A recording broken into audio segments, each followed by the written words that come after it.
When there's nothing left but the fire in my chest and the air that fills my lungs, I'll hold my tears and trade my ears for a glimpse at kingdom come. On the other side of misery, there's a world we long to see. The strife we share will take us there to relief and sovereignty. Oh, by God, we'll have our home again. By God, we'll have our home. By blood or sweat, we'll get there yet. By God, we'll have our home. In our own towns, we're foreigners now. Our names are spat and cursed. The headline smack of another attack, not the last and not the worst.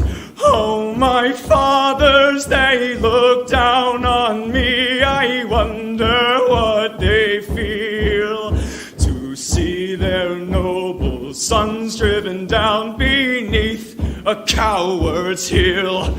Oh, my God, we'll have our home again. By God, we'll have our home. By blood or sweat, we'll get there yet. By God, we'll have our home. The road is dark, the way is lost, my eyes they strain to see. I struggle forth to find a friend to light the way for me. Oh, brothers, can you hear my voice, or am I all alone? If there's no fire to guide my way, then I will start my own. Oh, my God, we'll have our home again. My God, we'll have our home. By blood or sweat, we'll get there yet. By God, we'll have our home. Oh, by God, we'll have our home again. By God, we'll have our home. By blood or sweat, we'll get there yet. By God, we'll have our home. Several headlines today, and featuring the story, Dear America, this is what it's like to drive while black. Also, the Going Free lesson of the day, Antiwhitism and family, friendships, and acquaintances. You probably have had an earful of that already if you are in the States with Memorial Day, and a good Memorial Day to you. The MP, white ethnicities don't exist? Really? All right, well, we'll take a look at that. Crucible, a reading from chapter 34. Don't worry, folks, the chapters are small. Titled Surrender. It's apropos for all of the drama taking place in our schools across the country. We also have music from R.C. the Realist. We shared some yesterday. If you were one of the wonderful folks who were able to make it yesterday, we'll be sharing that again.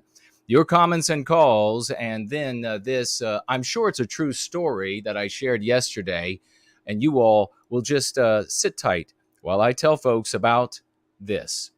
While jogging, a healthy white man finds 2 tennis balls in the middle of a field. As there is no sign of an owner, and as he is an avid tennis player, he sticks the tennis balls in his pocket and carries on. A bit later, he jogs up to an anti-white protest at a busy intersection.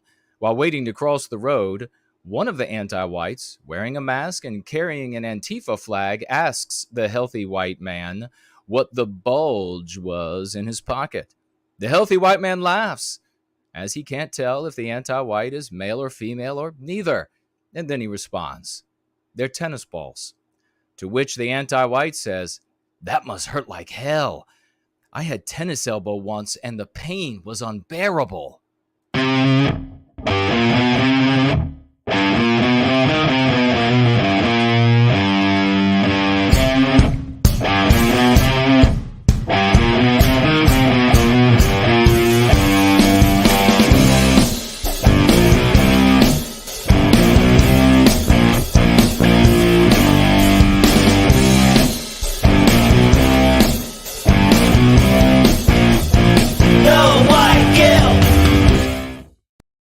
And it's a day late, but not a dollar short. We actually were live yesterday for a truncated Going Free stream, but we are with you today for a Going Free stream. We'll see how long we go, perhaps the whole time.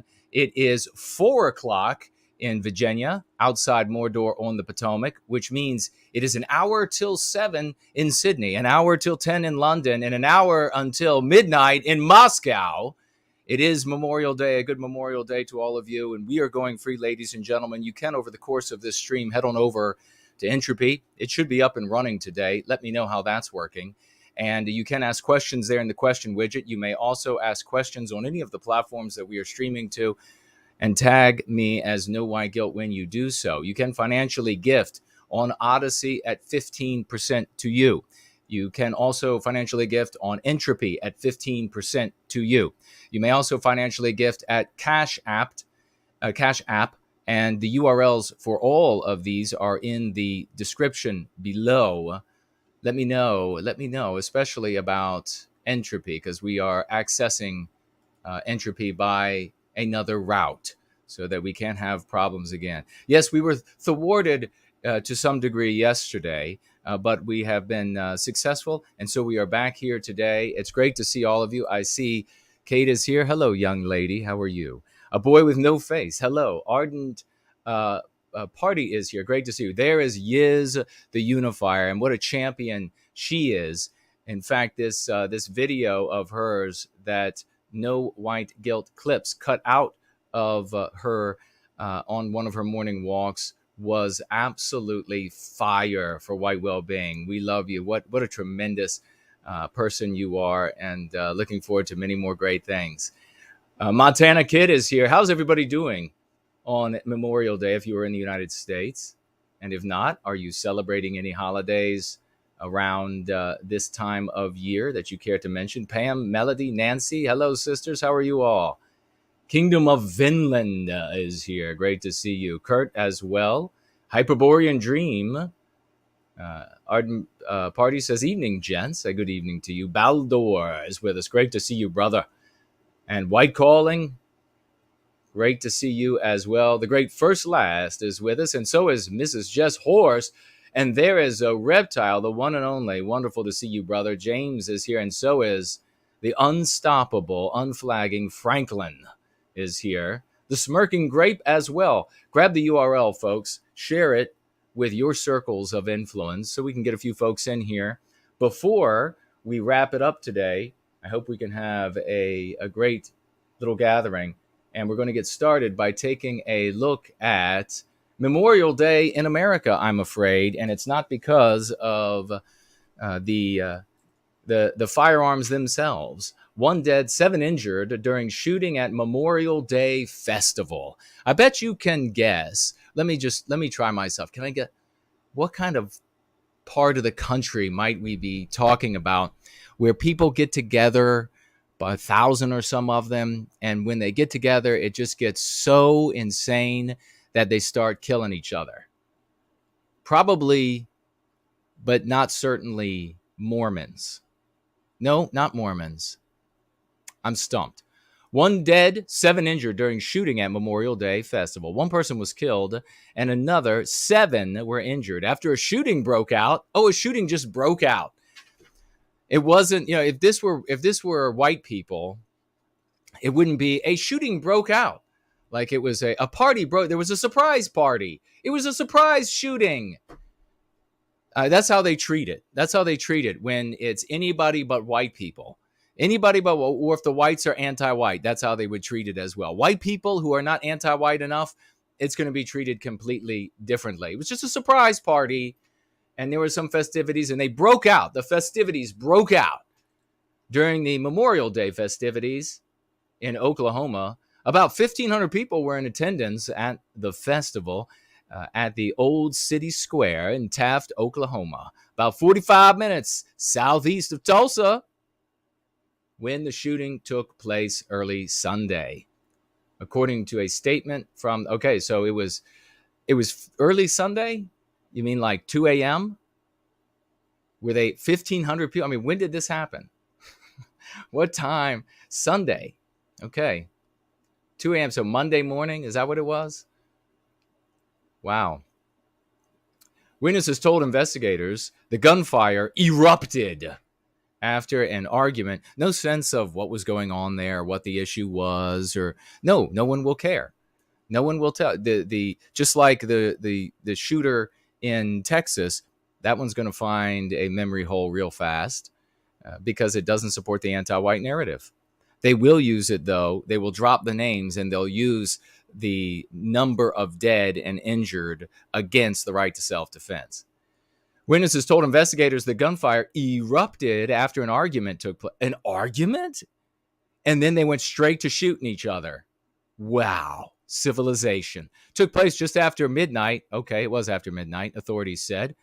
1 juvenile, a 9-year-old, was among the... Now, that's really horrible. The deceased is a 39-year-old black female. You don't say. Authorities said, so they do say. The other 7 injured range in age from 9 to 56 and sustained non-life-threatening injuries, authorities also said. The suspect, 26-year-old Skylar Buckner, turned himself in at the Muskogee County Sheriff's Office at 4:05 p.m. on Sunday. He was probably being oppressed by the police officers. What about this, ladies and gentlemen? We also have, we'll jump across the Atlantic from the wonderful civilization and diversities on this side of the Atlantic to Istanbul, as Turkey's president told journalists that Ankara remains committed to rooting out a Syrian Kurdish militia from northern Syria. That, my friends, is the other side of the border. And it begs the question, as we have Russia engaged in this war in Ukraine, and the United States and the rest supplying Ukraine with the technology and the info gathered from satellites and surveillance planes and the like, telling them where to shoot to be able to kill Russians, which is enabling Ukrainians to die in much greater numbers and Russians to die in much greater numbers, resulting in the same outcome. We have just a bit south of there, Turkey looking to make a move on Syria, an ally of Russia. And of course, the United States, an ally of, or maybe servant of, or lapdog of a little country over there in the Middle East. Can't remember its name because they have no authority and power. Things continue to get messier. Quote, like I always say, we'll come down on them suddenly one night, and we must, Turkish President Erdogan said on his plane following his Saturday visit to Azerbaijan. So he always says that. Like I always say, we'll come down on them suddenly. Just said it at breakfast this morning. According to Daily Hurriyet newspaper and other media. Without giving a specific timeline, Erdogan said that Turkey would launch a cross-border operation against the Syrian Kurdish People's Protection Units, a tongue twister of a name. Let me just make sure that this is working. Okay, it does appear to be working. Very good. Let me all know how the mic is sounding, if you're hearing me okay. If you are at one of these Memorial Day celebrations where people get into arguments and then they immediately go to killing each other. Those happen at like the Polish get-togethers. No, it's not the Polish ones. I'll think of it. Without giving a specific timeline, Erdogan said that Turkey would launch a cross-border operation against the Syrian Kurdish People's Protection Units, or more simply, YPG, which it considers a terrorist group linked to an outlawed Kurdish group that has led an insurgency against Turkey since 1984. That conflict with the Workers' Party has killed tens of thousands of people. How the conflict has killed tens of thousands? Who's been doing the killing? However, the YPG forms the backbone of U.S.-led forces in the fight against the Islamic State group. Now, isn't that something? Doesn't that make things a bit more messy? America supports this group, but doesn't like Syria, would like Turkey to get it going with Syria again while Russia is occupied in Ukraine. It's like one of those giant spaghetti meals. And it's just like bits are everywhere. And the garlic is causing your eyes to water. American support has infuriated Ankara and remains a major issue in their relations. The world trembles further and further, ladies and gentlemen, and I'm glad to have you all with me. There are other stories like Russia that we will get into in a little bit.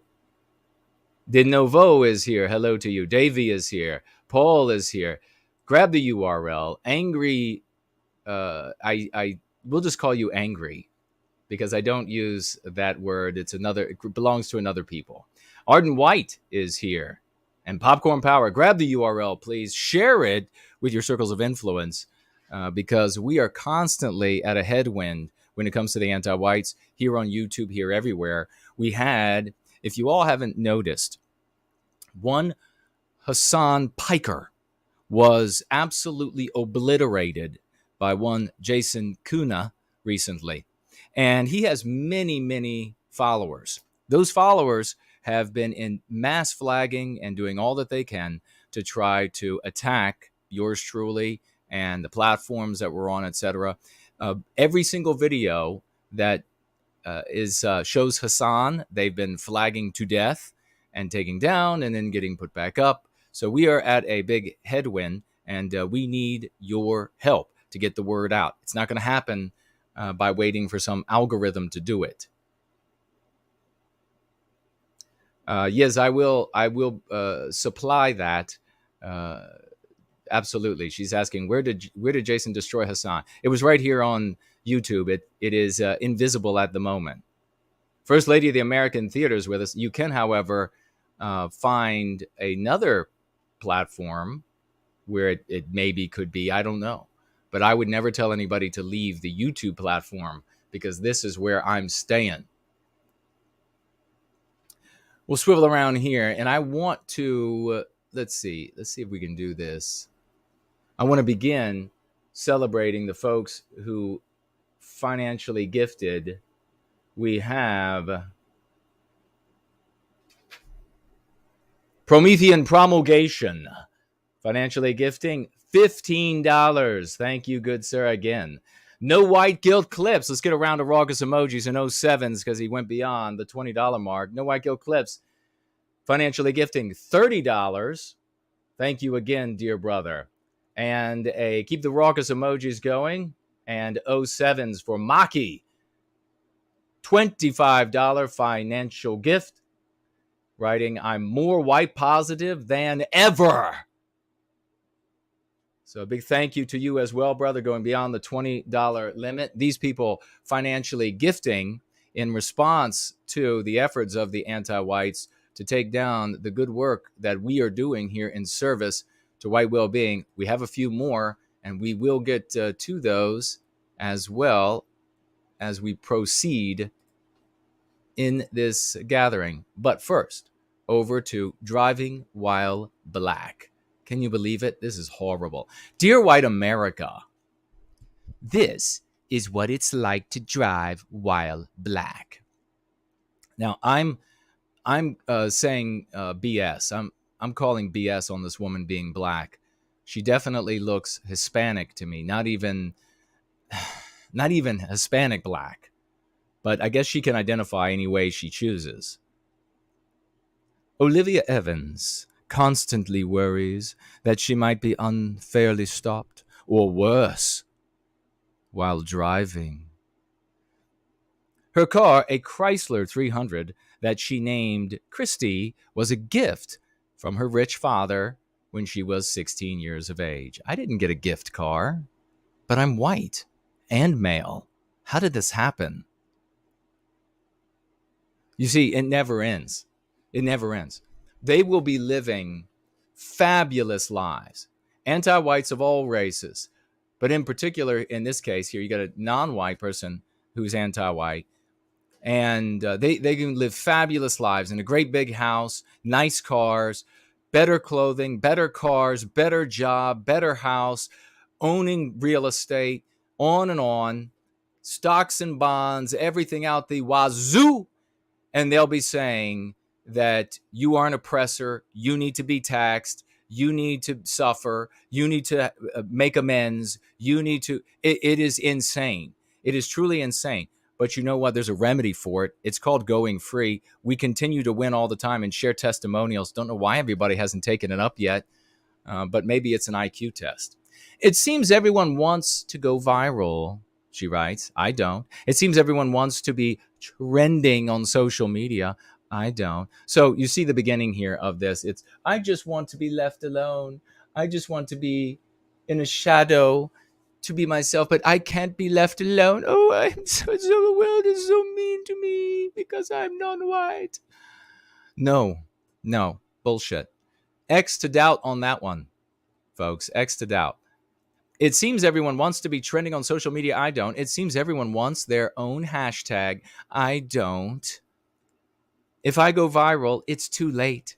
If I'm trend, it's too late. Well, what does that mean? Well, she's going to tell you in the next sentence. I know because I read these first couple of sentences yesterday when you didn't show up. Where were you? You have to ask yourself that question. We went live. Why didn't you know? That means that you are relying on YouTube, which means that you've made a very dumb decision. If you are relying on YouTube, you have made a very dumb decision and you need to amend it right now. You need to get on nowhiteguilt.org. Go to links at the very bottom of the page. Or you could go nowhiteguilt.org/links. You need to follow me on social media, other social media that's out there. But Jason, I don't have a Gab, or I don't have a Twitter, or I don't have these other. Then get them, because if you're relying on social media, the day is going to come when you type in No White Guilt on your YouTube browser, and there is no channel by that name. So do not be stupid any longer. You've made a dumb decision. Get on one of these other platforms so that when things go wrong here on YouTube or elsewhere with the anti-whites, you will know where we are and where we will continue from that point moving forward. It's okay to make mistakes. It's just real dumb to continue to make them. If I go viral, it's too late, because I just want to be left alone. I just want to be left alone to live my life, but I can't get it. So you know what this is? This is setting up for the excuses for why she didn't succeed, for why she didn't accomplish the things she wants to accomplish, for why she didn't do the things her parents expected her to do. Like if they're paying for her college and her car and etc., they want her to have good grades, to get to class on time and all of that sort of thing. But she's not doing it, I'm guessing here. Do you remember several years ago at the Air Force Base when a gelded general came out, called the entire base to an auditorium to tell them how evil the white race is, because one of the black cadets had received some sort of note on his door that said something, I guess that was anti-black, and telling him to leave or something. And so instead of sticking with it, because there are all those other non-whites there, so this is kind of odd, and they're all getting all these they're targeted because they're diversity promoting, and they brag about this, of course. The Air Force and the armed forces all brag about diversity promoting, which means that there's this group out there that is being unfairly discriminated against. Who could that be? And this general, does anybody remember his name? I did a couple videos on him. I think YouTube might have taken him down. And he came out and he absolutely hated on every white person in the entire auditorium, in the entire Air Force, armed forces. The news and entertainment media picked it up and ran with it. The evil white race. And I said, from the day of the story, I think I might have even made the video that day and then published it the next day after finishing editing. It was very close. Or I said it on a live stream and then made the video. I can't remember. But I said, this is obviously a hate hoax. No white airman is going to, I take one non-white guy out of all the non-whites around him that are getting promoted and are getting celebrated and are getting the awards and are getting the bonuses because they need more diversity, they would tell us. He's not going to take one person and I just want to run that one off. That made no sense. Nobody's doing this. White people are skewered and burned at the stake for not being anti-white enough. Nobody's going to take that risk, and nobody's even going to be thinking that in the Air Force. So I said, obviously what was happening here is that some young man or woman, I think they did say it was a guy, some young man was failing and he needed an excuse for his family. He needed a reason to be able to get out of that scenario. And he wasn't failing because of his race, because there were other members of his race succeeding. Some young man was failing, and he needed an excuse to get out for his family, his mom and dad, whatever. And so he concocted this hate hoax. And of course, they ran with it. And so I think that's what we're seeing here with this young lady who claims to be black, although she definitely looks Hispanic and not black. Probably failing out of school, probably not doing a great job. If I'm trending on social media, there's nothing left. Well, what could this mean? Oh my gosh, let me just rub my hands and fret over this. Can I tear my garments? Certainly not off, because that would totally change the stream. Although YouTube might be more inclined to let me stay. But what could it be? What could she mean if she's trending? There's nothing left. If I have a hashtag, I'm dead. Oh boy, a bit histrionic, I'd say. What's the difference between you and me? What's the difference between you and me? I'm black. Every day is a struggle to survive. With all the preferential treatment and bonuses. No enforcement of responsibility. I'm a black woman.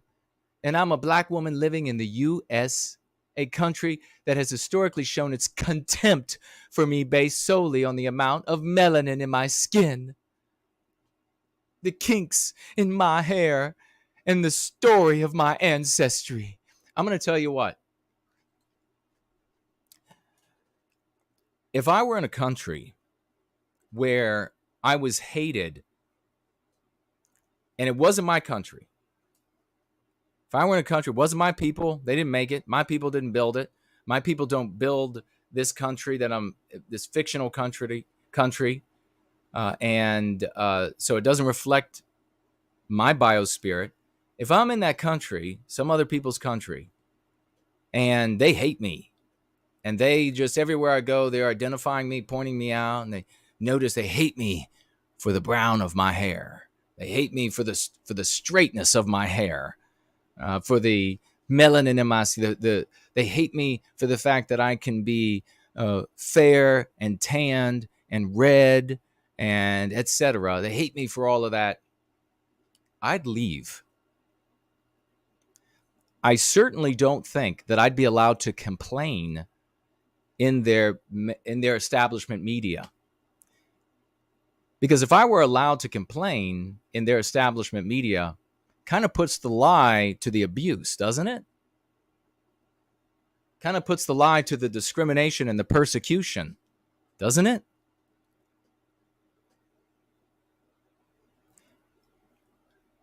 Will a police officer's body cam footage make me go viral? Oh, gosh. Truth be told is here. Hey, Groundhog Fury is here. Great to see you, good brother. The champion. That wonderful painting that you see at the beginning of this stream and the one before, I guess,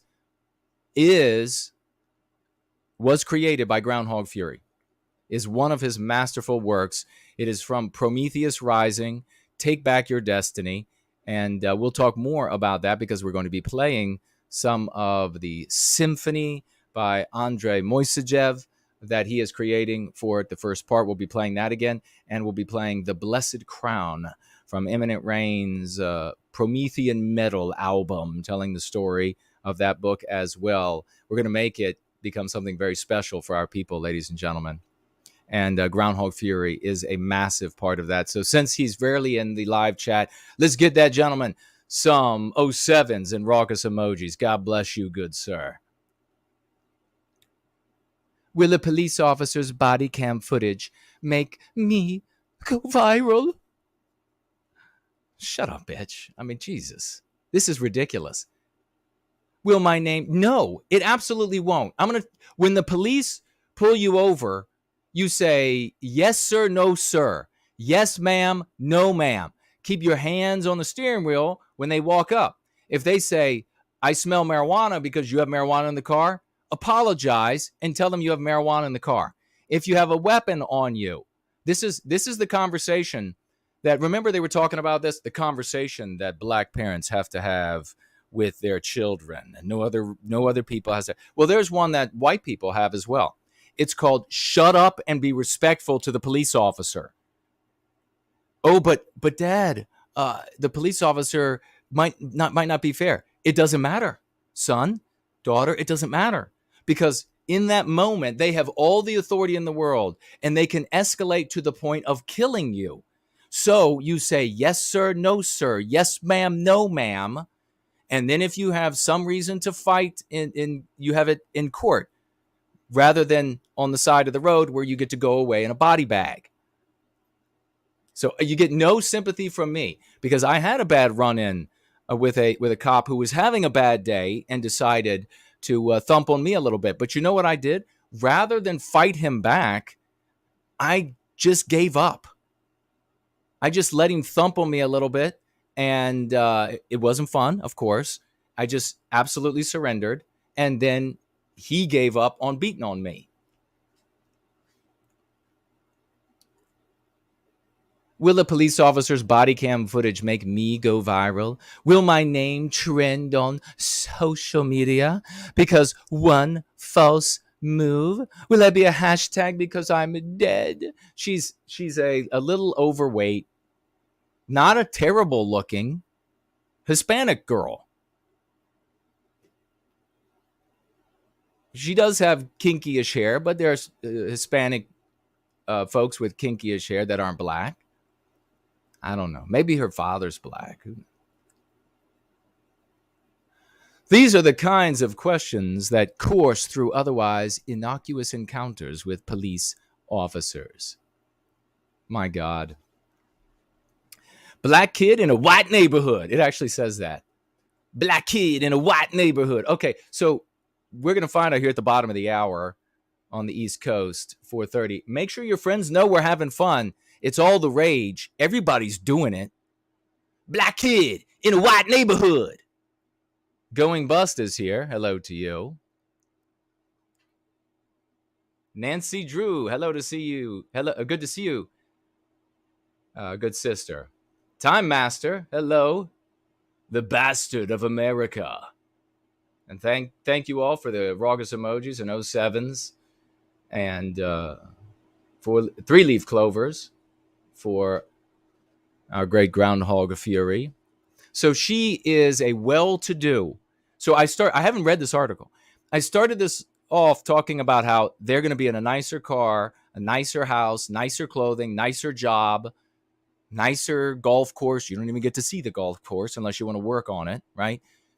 And you are still going to be the oppressor. You are still going to be the one who has to make amends. You are still going to be the one who has to suffer. You are going to be the diversity fire. You're not going to be the diversity selection. You're going to be the diversity rejection because you're white. But they're so much better off. It doesn't matter. This is a story. I figured this out in junior high school. It is called the anti-white narrative. And by the way, we will do a review, I think, over the next day or so of Sargon of Akkad. And he's talking with somebody. He's finally, everybody who thought this guy was so bright, he's about 2.5 decades behind me. So we will have a look at that maybe tomorrow. But it's a story. It doesn't change until you get off of the pages. But we can't create our own. You have to. If you want to survive, if you want white well-being, you have to. And we have provided you with the concepts to do it with Going Free. I was fortunate to grow up protected. My parents did everything they could to shield me from the hate that so naturally drifted toward me. No, it didn't. You're like this upscale Hispanic black wishing girl in a nice car with nice school paid for by mom and dad. I mean, give me a break.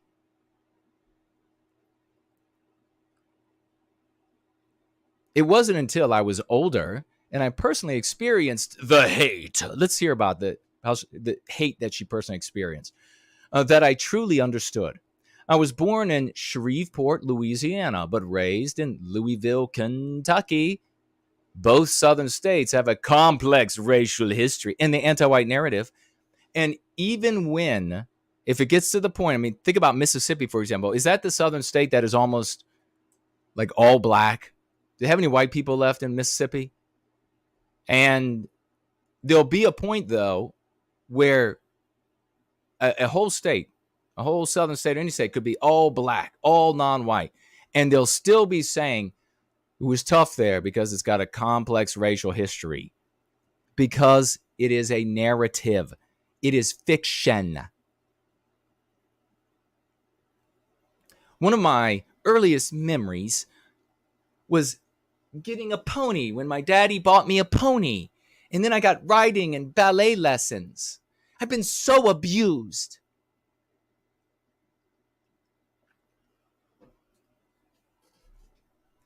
One of my earliest memories of witnessing the racial divide is from third grade in Louisville. Well, let's hear about that. During the 2008 presidential election, things were tense in my blue city that was and is surrounded by a sea of red. No. No. I mean, voters are not with torch and pitchfork in hand surrounding blue voting areas. I mean, that is absurd. My white mother was volunteering in my classroom along with a host of other white mothers. Okay, so you got a white mom. She probably hates the white race too. That's probably why, not certainly why, but probably why she chose a non-white husband or father to her child. They could have just fallen in love, but your mother probably hates the white race, and so she wanted to escape being white. She wanted to deal the white race a death blow and produce children that are not white. That's my guess. I don't know for sure, but I would put money on it. My white mother was volunteering in my classroom. I mean, don't you just hear that story in the ghetto all the time? You just hear it come out of the ghetto, people living on our welfare system just because they're down and out, not because they're going to stay there forever. I mean, give me a break. Nobody does that, right? You just hear it all the time from the little ghetto. My mom was volunteering at our school during the drive-bys. Things were tense. Mom was volunteering along with a host of other moms. Sounded like a rough neighborhood. They were discussing a new busing proposal that would bring... How bad is this going to get? They were discussing a new busing proposal that would bring more kids from the predominantly black and lower class West End to schools in the East End. Okay, yeah, this busing has been going on for a very long time. One mother voiced her opinion. She didn't understand why they were bringing, quote, bad little black kids, close quote, to her child's school. I'm sure this woman said this with your mother who hates the white race and has married a black or Hispanic black man and produced you. I'm sure she's saying that right beside you, because we all just live in a Gone with the Wind, anti-white, ain't it so bad for non-white movie. Give me a break. Nobody's believing this garbage. It's just another anecdote by anti-whites. They always resort to the anecdotes. I know a time, or what about if this happened? Bad little black kids to her child's school. My mother pointed to me and said, like her, the other mother, not realizing my mom was pointing to her own child, continued to talk about how I and a few other black kids in our class didn't need to be on her end of town. My mother was furious.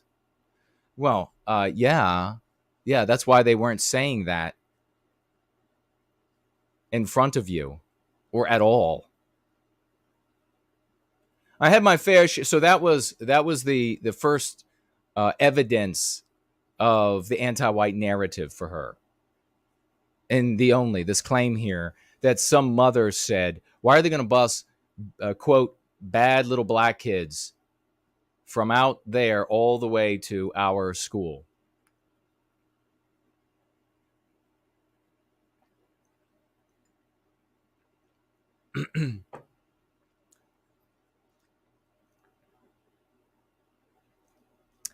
Like her, the other the other mother, not realizing my mom was pointing to her own child, said, "Like her." Yeah, I'm calling bullshit on this story as well. And of course, that's not evidence of an anti-white narrative, but for an anti-white, they think it is. I had my fair share of other uncomfortable encounters, like that fictitious one there, while growing up. But for the most part, I was afforded the chance to be a kid. Okay. All right. So, in other words, anti-white narrative is bullshit, but you're having this Bader-Meinhof scenario where you're looking for anything that might prove it in your privileged, wealthy environment, where your parents give you a car, they buy you a car at 16. So I was afforded the chance to be a kid, playing with the other neighborhood. Can you believe it? The world is just like this hellish, like fourth and fifth and sixth ring of hell for non-white people. But somehow she was afforded a normal childhood where she did things like played in the neighborhood, rode bikes, played kickball, played with the other neighborhood children, mothers volunteering at school, her mother volunteering at school. Maybe one scenario where a mother probably would actually, let's be real, there was probably a mother that said, "Why are they going to bust those bad little kids in here? Because the data shows that they're bad. There's more bad behavior in that area." So a mother probably said, "Why are they going to bust those bad kids in here?"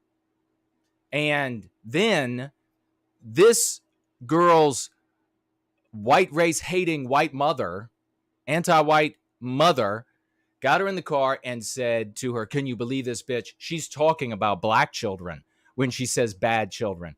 And then that becomes the white woman saying bad little black kids instead of just bad little kids. You know that's how it happened. You can't, you're a white person, especially white women, scared as you take a white woman to a restaurant, you start complaining about anti-whiteism, and you will be on the receiving end of the loudest shushing you have ever heard on planet Earth. Give me a break. Okay, riding bikes, playing kickball. You mean you weren't playing kick the non-white kid around the neighborhood? Because that's what happens in the anti-white narrative. That's what's happening everywhere. How did you survive? What nonsense. You know what? She just should have been a normal person.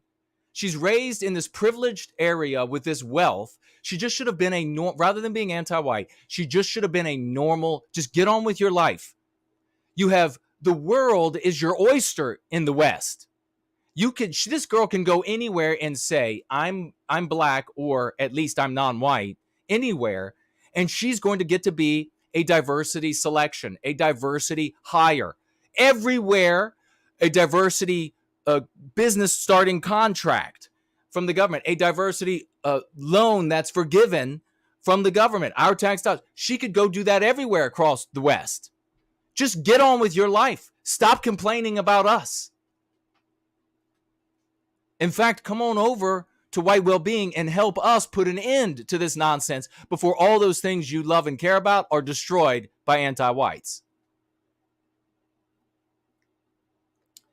I applied and was accepted. Oh my God. I'm getting hoarse. I got all the pollen is out. Paul Revere just showed up because the redcoats are coming. The pollen is out, making it hard to breathe. I had anti-whites of the most just disgusting nature years and years ago. They had one of their podcasts about me, and they had some really nice things to say. I'm sure you can imagine. And I had said on a broadcast that they watched that I was having allergies. And they all just snickered, and they thought it was the most hilarious thing. They were like, whoa, look at this Superman. He's so great, he gets allergies. Guess he's not a Superman. Get out of your novel, you brain-dead retarduses. No one is saying anything that dumb here. Get what this girl said, this privileged, half-white girl. Get what she knows she hates that. That's the biggest insult I could give to her, that she's half-white. I applied and was accepted to one of the most prestigious high schools in the nation, where I flourished as a student, athlete, and person. We're all wondering now, and this is the bad thing for non-white students who get accepted to most prestigious high schools and universities across the country and the Western world. Are you there because you deserved it? Or were you given a bunch of points because you were a diversity? So what does that do for all of the non-white people who actually deserve to be there? I know I would be pissed if I was one of those folks. I would be turning folks in that didn't deserve to be there.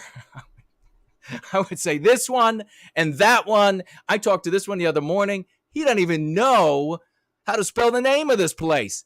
Kick his ass out. Kick that ass. I want to be the one so that when you look at me, you say, damn right, that guy had to have everything, all the ducks in order and the brains to make it. But this girl, she made it to the most prestigious high school in the nation because the West has this complex racial history. White people, when she says the West, they hate. It's just everywhere they're trying to keep you down. But they invite you into their most prestigious schools. And then they invite you into the military, and they invite you into society, and they invite you into and give you preferential treatment. But it's awful, the evil of the white race and white males in particular. Most prestigious high school in the nation where I flourished. I went out and partied with my friends. That doesn't sound like the smart thing to do. You're in high school. Oh, I see maybe where her altercation came from with police.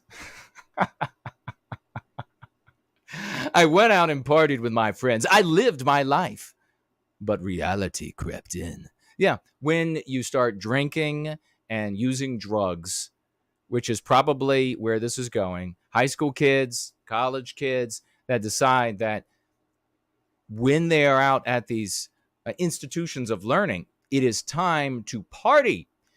They usually get into things like alcohol and drugs. And then they have run-ins with the police. I wonder why. Not swerving all over the road. That has nothing to do with it. Probably because they're black. When I was in high school, a neighbor posted a video of me on the neighborhood Facebook page. I had a black friend growing up, and I won't say his name. And their family was middle class, poor middle class, same about as my family. We were kind of like holding on, and I was at their house. We were hanging out. I was talking about Battleship. His father in another part of the house heard me say Battleship, and he came up to me and he was like, Jason, we don't use language like that here. And I said, what language? And he said, I heard you say the SH word. And then I said, oh, no, Battleship. And then he said, oh, okay, that's fine. So I'm thinking that that kid ended up being okay in life. Probably didn't go. Last I saw him, he wasn't going the partying route. This girl, on the other hand, with her white-hating mother, went the partying route. Now she has to run in with the police, and instead of it being her fault and her having the responsibility and her having agency, it's just because black people are oppressed, even though she doesn't look black. When I was in high school, a neighbor posted a video of me on the neighborhood Facebook page. It was me arriving home in my car, and the message warned others to look out for the young African American who doesn't look to be from around here. BS. What is this now? A neighbor posted a video of me on the neighborhood Facebook page. It was me arriving home in my car. No, that did not happen. You arriving home where the neighbors know you. Unless something has really changed about her and when she went to high school. And I think we've all seen that with friends of all races. You know, they're like normal, and then they get to the next level, and then suddenly they are something else, like ghetto rapper thugs, and they got music blasting, or heavy metal thugs, and they got the music blasting, and they got the attire on, so much so that the neighbor didn't even recognize the young lady. Isn't that something? That tells us about you, not about your neighbor. Oh, and she even says, even though I lived there for years, can I just read human behavior and thoughts and reality? I can read it almost like I wrote it. I won't go that far, but maybe I did, but probably didn't. I mean, this is ridiculous. Even though I lived there for years, she didn't recognize me. Bitch, racist bitch. Wait, if she didn't recognize you, what were you doing? Even though I was driving my dad's car. Oh, and she was driving her dad's car. So if the dad who bought her a car at 16. So I'm guessing it's probably nice. I'm a black woman in a society where white is the standard. Oh, right. Here we go. All the privileges, all the preferential treatment, all the special privileges, all of the freedom from responsibility for your behavior. That's the biggest thing when it comes to anti-white, non-whites. Anti-white, white people, unless they're in one of these special victim groups, they rarely get freedom from responsibility. Anti-white, non-white people get freedom of responsibility. They can do anything. She can pull up, knock the neighbor's trash cans over with her drunk ass driving in her dad's low-riding Mercedes. Snoop Trey or whatever his name is blasting from the speakers. She could fall out with a bottle of Jack, hits the ground and shatters out into the street and crawls up into the house. And she's like, what? The neighbor said, what? African American that she didn't recognize? What a racist mother. Can you believe it? I'm a black woman in a society where white is the standard. A night in July 17 made me realize the lies I told myself about how far we had come. The lies. Okay, so look at this picture of her. Evans, no way. You don't look black. You look Hispanic, and I will insult you. I know you will take this as an insult. You got white in you. You got white in you. What are you going to do?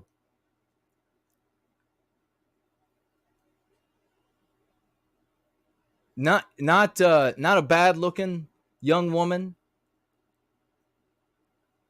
So she had convinced herself, wow, all these things are just fall in my lap. It's kind of like the West is my cornucopia with all these white-guilted white people. But still, every little hiccup is an opportunity to blame the white race and then be able to skirt any responsibility whatsoever. Fear at a traffic light. We just hit the top of the hour at 5 p.m. when we normally start going free. I'm going to read just a bit of this, a couple more news headlines, And then we're going to segue to the next segment. Don't go anywhere. Tell all your friends. Who knows what could be happening next? Maybe the door will get kicked in by SWAT. Maybe strippers will come in here and start dancing from stripping poles. I don't know. And either do you, unless you stay. Fear at a traffic light. I was driving home one summer night with the windows down. Are you ready for this story? I got to get another drink. Caleb is here. What about her body, though? Well, she's a little chunky. But, I mean, I don't think you... I mean, she could easily be Hispanic. And maybe her father is Black Hispanic.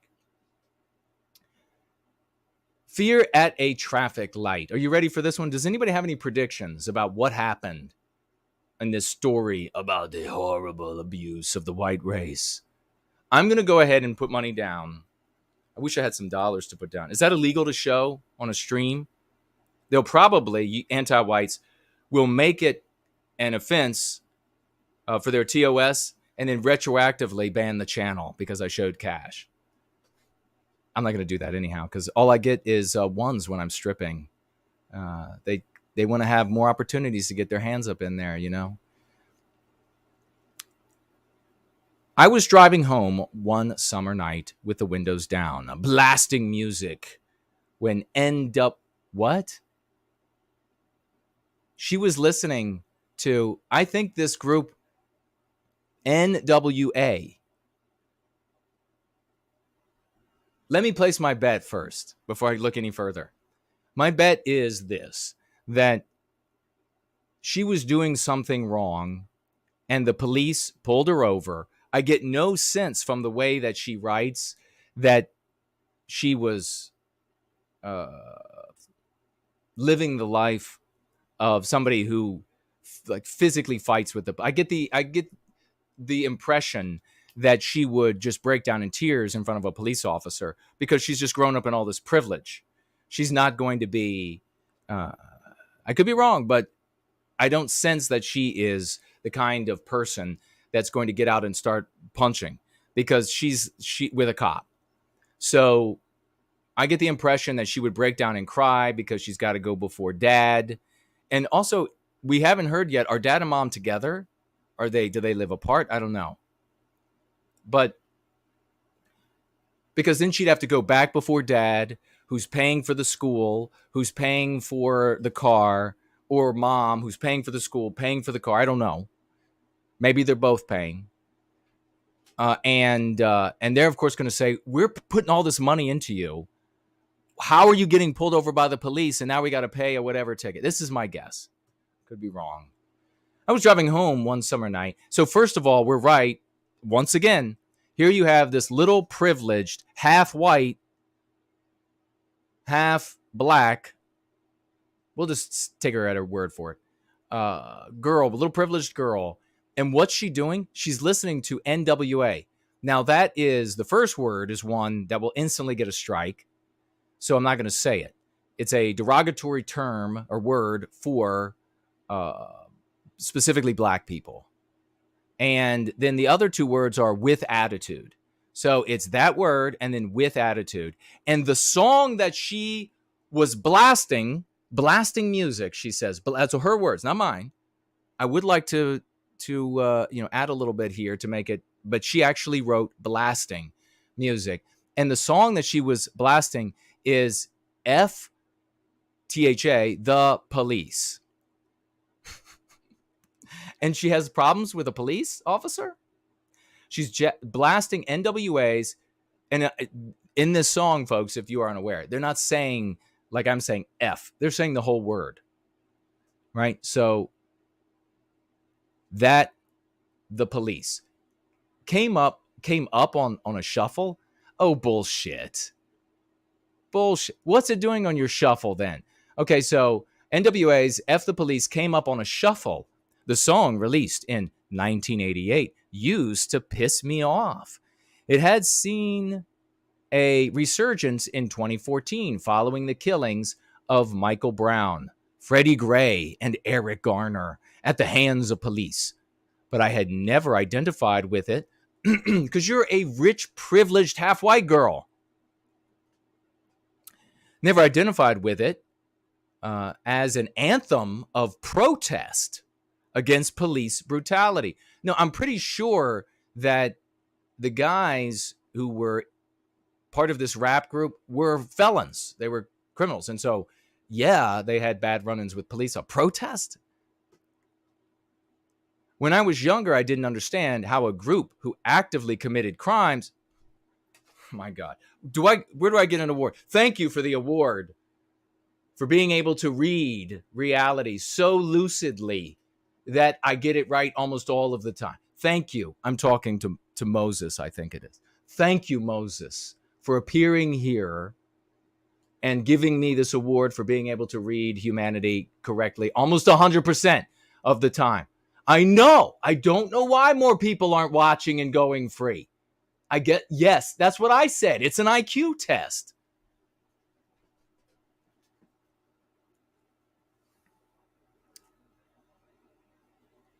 I never had identified with the anthem of protest. When I was younger, I didn't understand how a group who actively committed crime had any right to use such lyrics, to be so angry. So here she was, half-white privileged girl in the burbs, who is obviously coming to some sane conclusions, saying that they're committing crime.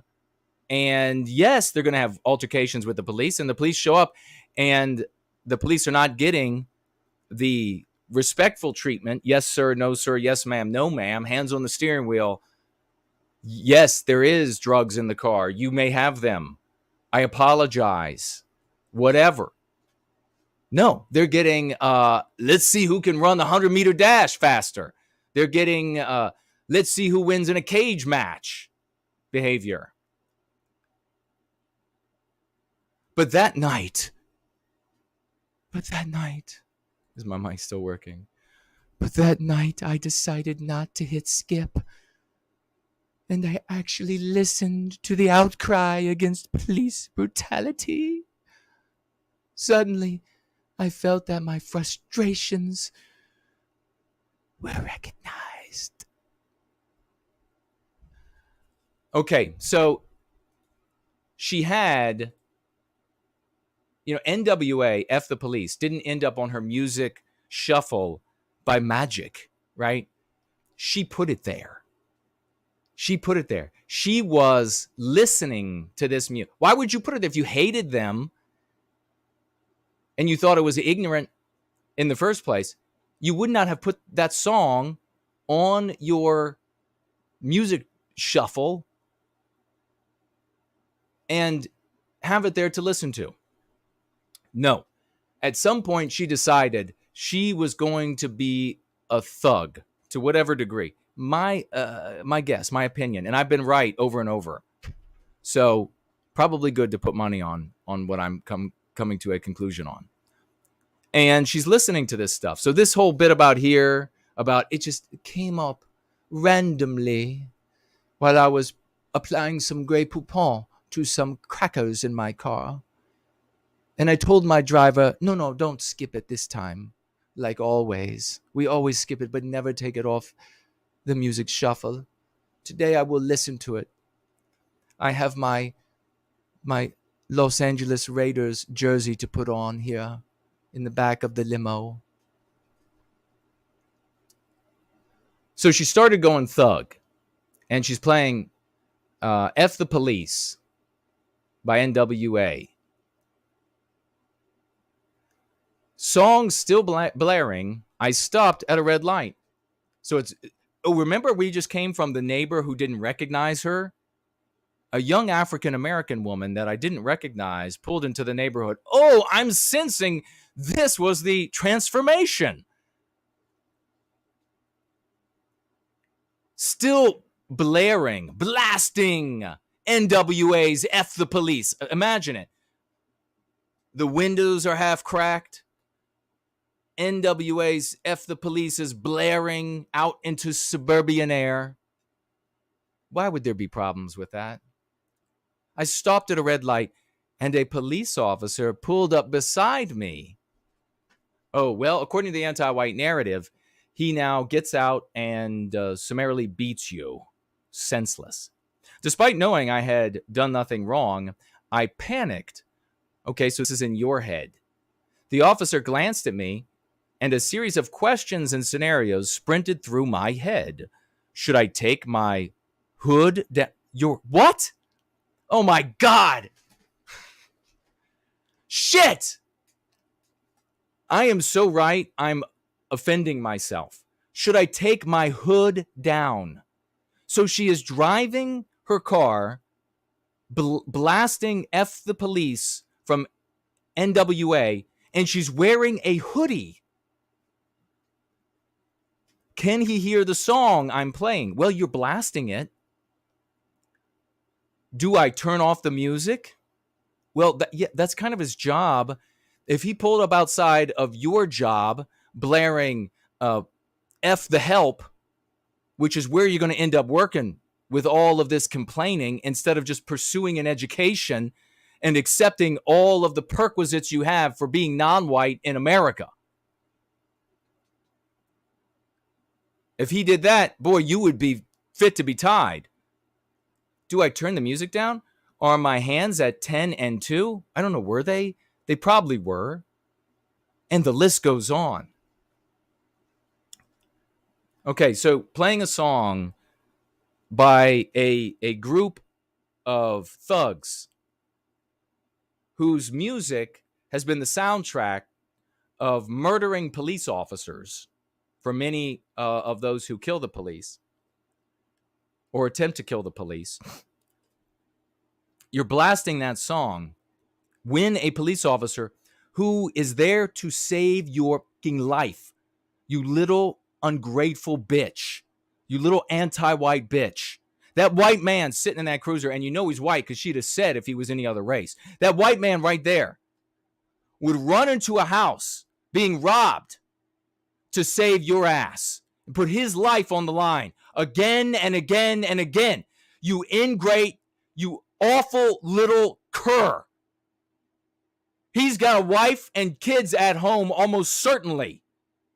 Then they want him to come home every day. But he's out there protecting you and all the other non-white people out there, as well as his own race. You're damn right you should turn that damn song off. Take your hoodie off. Stop being a hood bitch.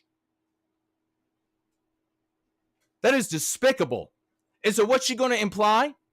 That he has done something wrong to her? Fuck you, you little turd.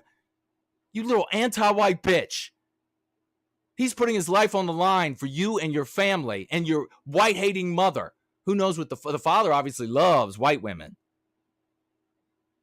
But he's putting his life on the line for all of you.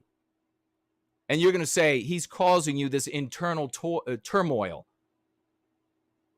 Do I turn the music off? Are my hands at 10 and 2? And the list goes on. The light turned green, and he sped away.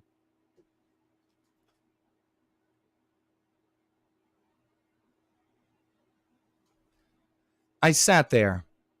I was so relieved. Oh, I cried at the weight of the situation. I cried as the weight of the situation left me, but also as a deep-seated pain grew heavier. This is the anti-white narrative. This is the world that people are living in. It doesn't matter what your data says. It doesn't matter what your lived experience is. It doesn't matter what you know what her lived experience is. They are living a fiction.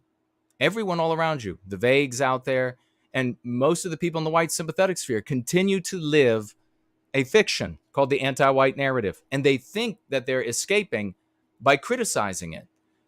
Or like this woman here, she thinks she's escaping some horror in the anti-white narrative, but she's going to find that horror everywhere she goes because it's part of a fictitious narrative that she's living inside of.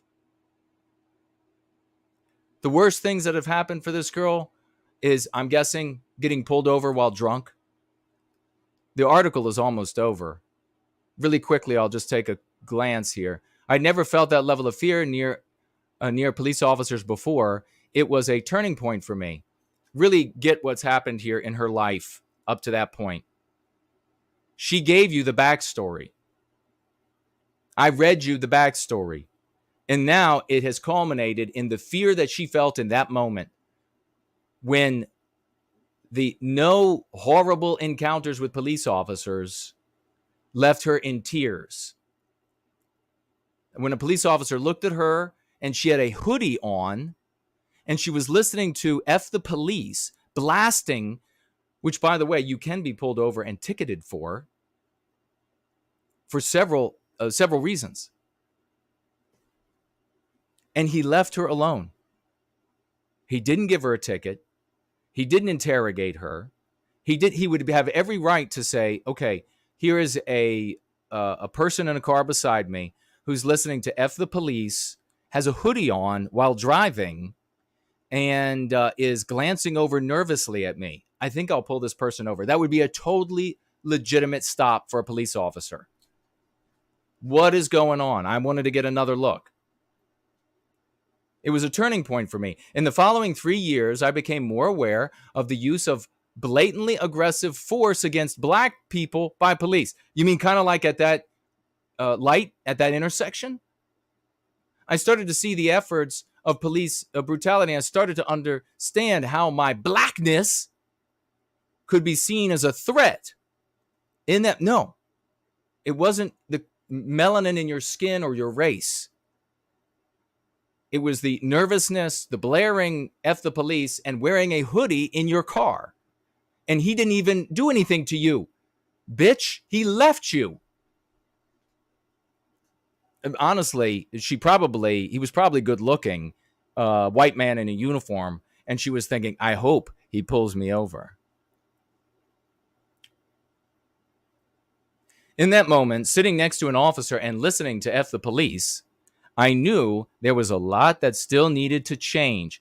Are you kidding me to hell? What needs to change?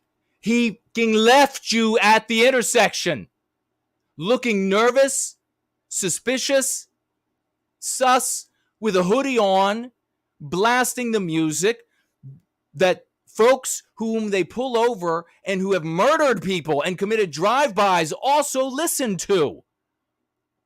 You know what they don't listen to? The people who are thugs, rappers, drug dealers, murderers, rapists, arsonists, people who maim, and everything else under the sun. You know what they don't listen to? Bach.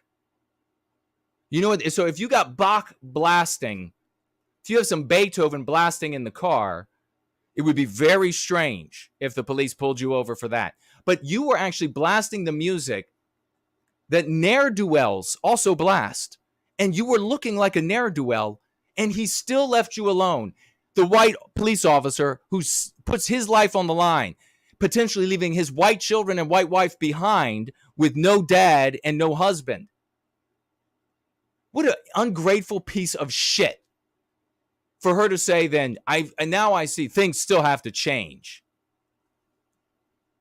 I shouldn't be afraid of sitting in my car when I'm following the law. You don't have to be afraid of following the law. If you and you weren't, because he left. So the problem is in you. It's not in him. It's not in the white race. It's in your anti-white narrative you're living in. You see the power of going free? Do you see how you can see the world clearly? Do you see how you can make sense of everything? My growing sense of personal awareness, the reality my white mother couldn't always be there to shield me. Oh, heightened my reaction to shield you from the cop driving off. Neither I nor anybody else should have to feel how I did. So, what actually happened at that intersection? I don't. Has she ever even been pulled over? Oh wait, there's this might be a spot where she gets pulled over, probably for drinking or driving or drugs.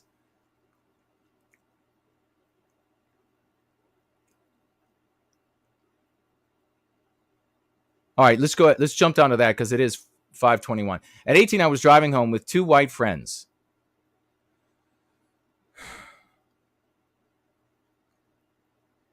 half-white privileged girl.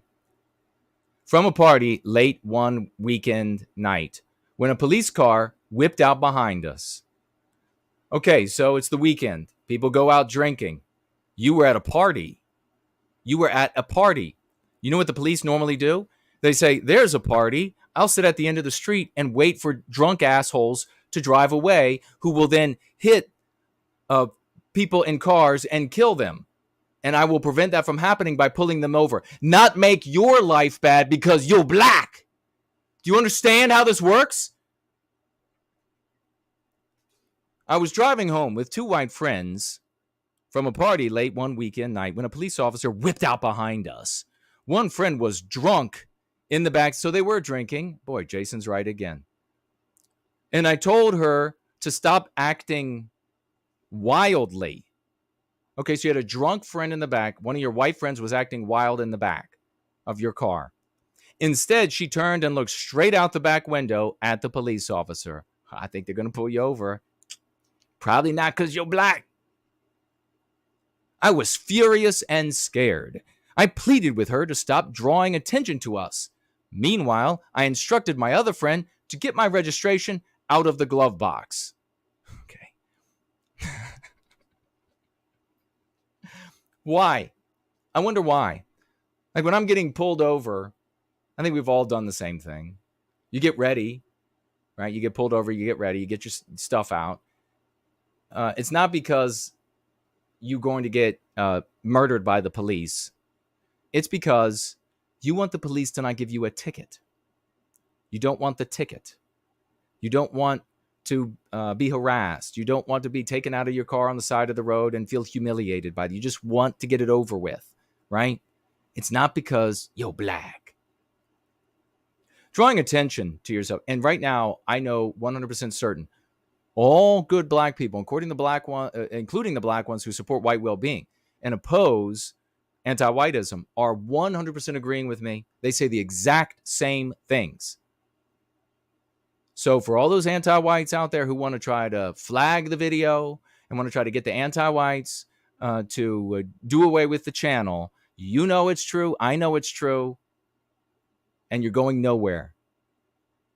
Any strike that you get issued will be appealed. And they'll listen to this part. Drawing attention to yourself around police officers is just about one of the worst things you can do when, oh my God, when DWB, driving while black. To my worries, my friend responded, my dad is in the service. The cop won't do anything to me. Of course they will. A lot of us have been in the service and police don't care.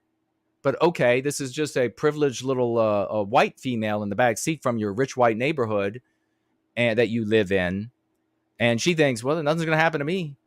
Dad's a general or whatever it is. Dad's a colonel. And you know what? She was right. No, she wasn't. She was wrong. I screamed back at her, almost in tears. I'm black. He might shoot me. Oh, my God.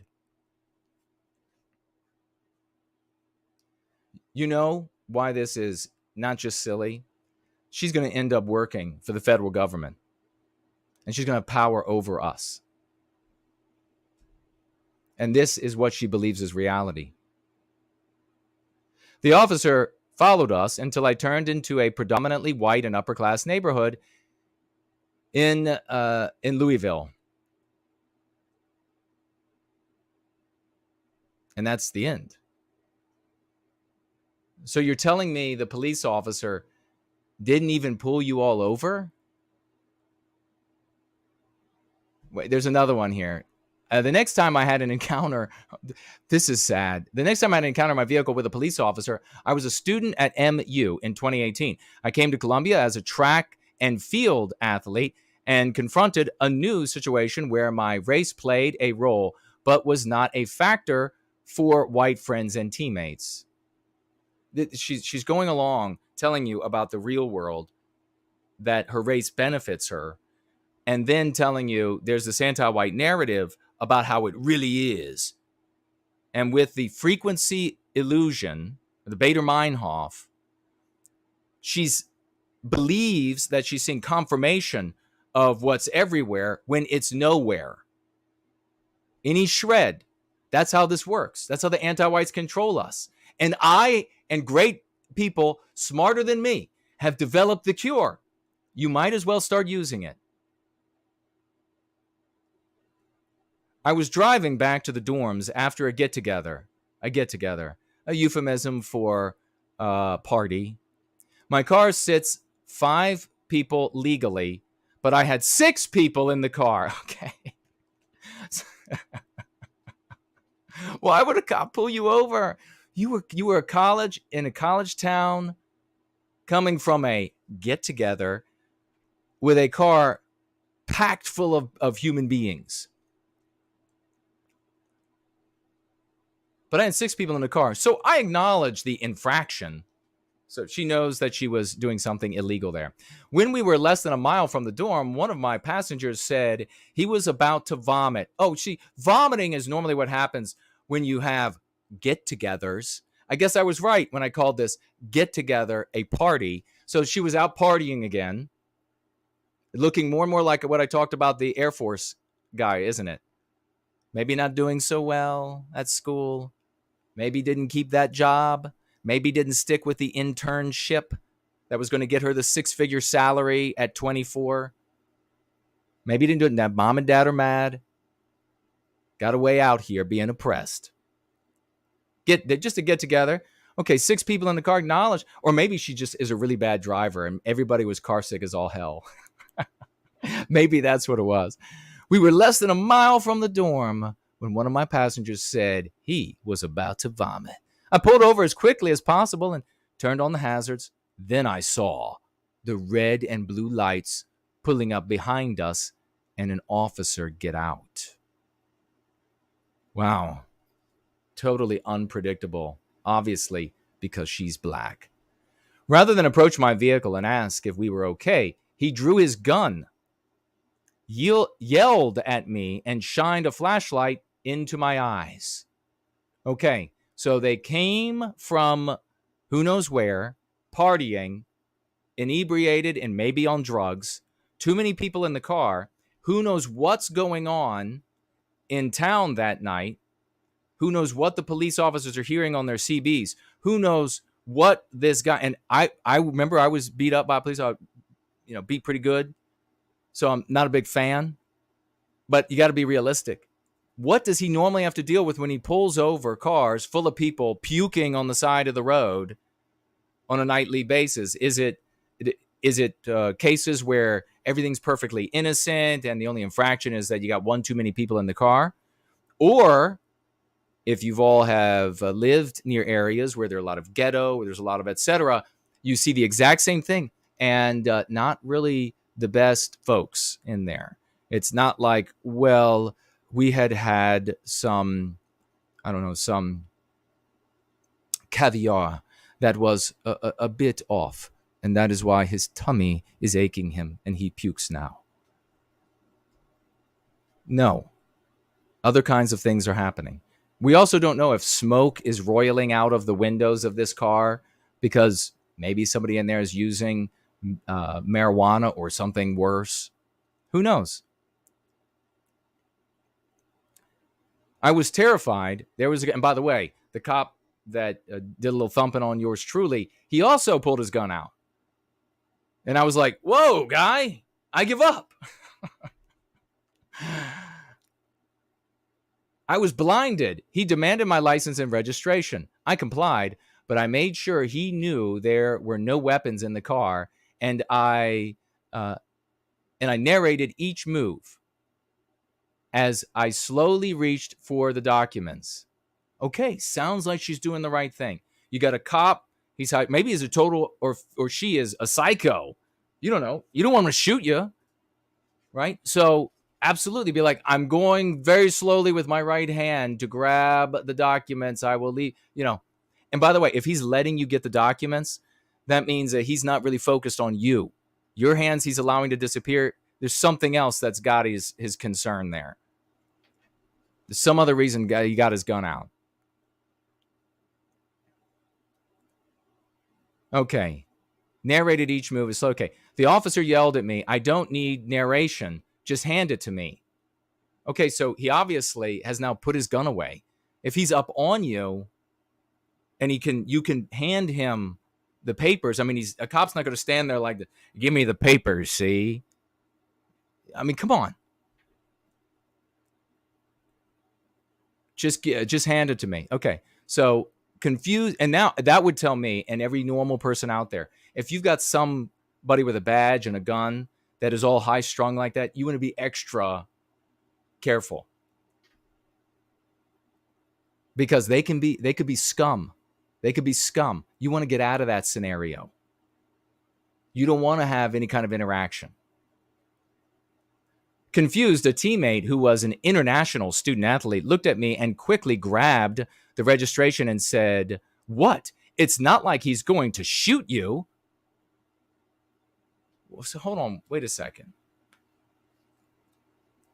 Nobody would say, if the cop actually had a gun out, nobody would yell. Nobody would looked at me and quickly grabbed. Nobody would move quickly in front of a police officer that has a gun aimed at you. And nobody would say while moving quickly with a police officer that has a gun aimed at you, what? It's not like he's going to shoot you. I don't think the cop had a gun drawn, in all honesty. I think she may have thought his flashlight was a gun, or maybe something else, maybe something on his belt he had his hand on. Maybe he had a hand on a taser and the flashlight like this. You stick that flashlight in there because you know some of their flashlights can smell for different things, right? So he probably had a hand on maybe a taser and a flashlight, and the story went from had his hand on a taser to drew the gun, because this statement and the rapid movement doesn't make any sense. Okay, so what? It's not like he's going to shoot you. Silently, I thought, but he just might. Okay, this is total bullshit. Oh my God! This was the big interaction. You want to know what the conclusion was?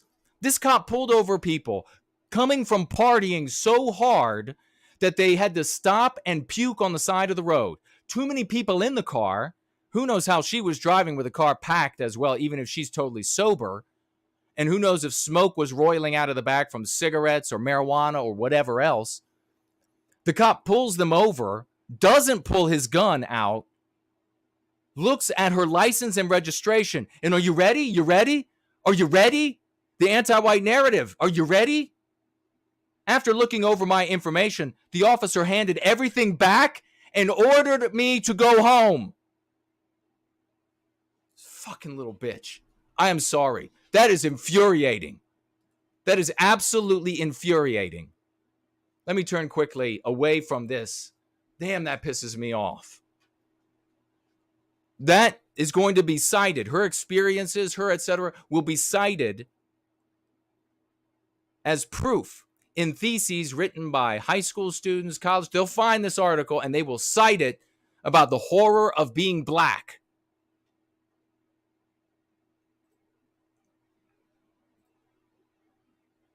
Let's get away from wonderful black people to potential black holes. And we move to behold the hidden galaxy coming into view. Did you know that? Did you all know that there was a hidden galaxy? I didn't.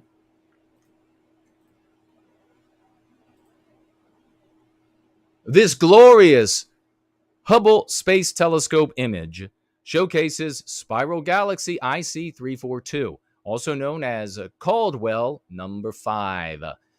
No matter what you call this galaxy, scientists have had some difficulty observing it due to obstacles in the way, earning it its hidden nickname, according to NASA. Something I said a very long time as a child. I used to love, probably many of you, looking out at the nighttime sky and wondering about all of those stars, What are they like? Trying to fathom the fathomless voids, wondering if there were worlds orbiting these stars, wondering if they had moons, wondering if they were looking back or had the capacity to think about looking back. And I saw photographs of the cosmos from Earth, and the older the photographs, the fewer the stars. And I asked about that. So why is it that when we look at older photographs, we see fewer and fewer stars in them? And the adults told me, well, because we have better telescopes now. You can see further. And something absolutely endlessly beautiful to me in my spirit was that if you could look far enough, the cosmos would not be black. It would not be empty. It would be shimmering white with the light of stars. It's a beautiful reality. And we continue to see. And what I told folks, my friends and adults back then, continues to march closer and closer to a reality, which is that the further we see, the more galaxies, the more stars, and the brighter the cosmos gets. And there's something there, and I know in the white sympathetic sphere, we have atheists, we have Christians, Catholics, Mormons, pagans of various types.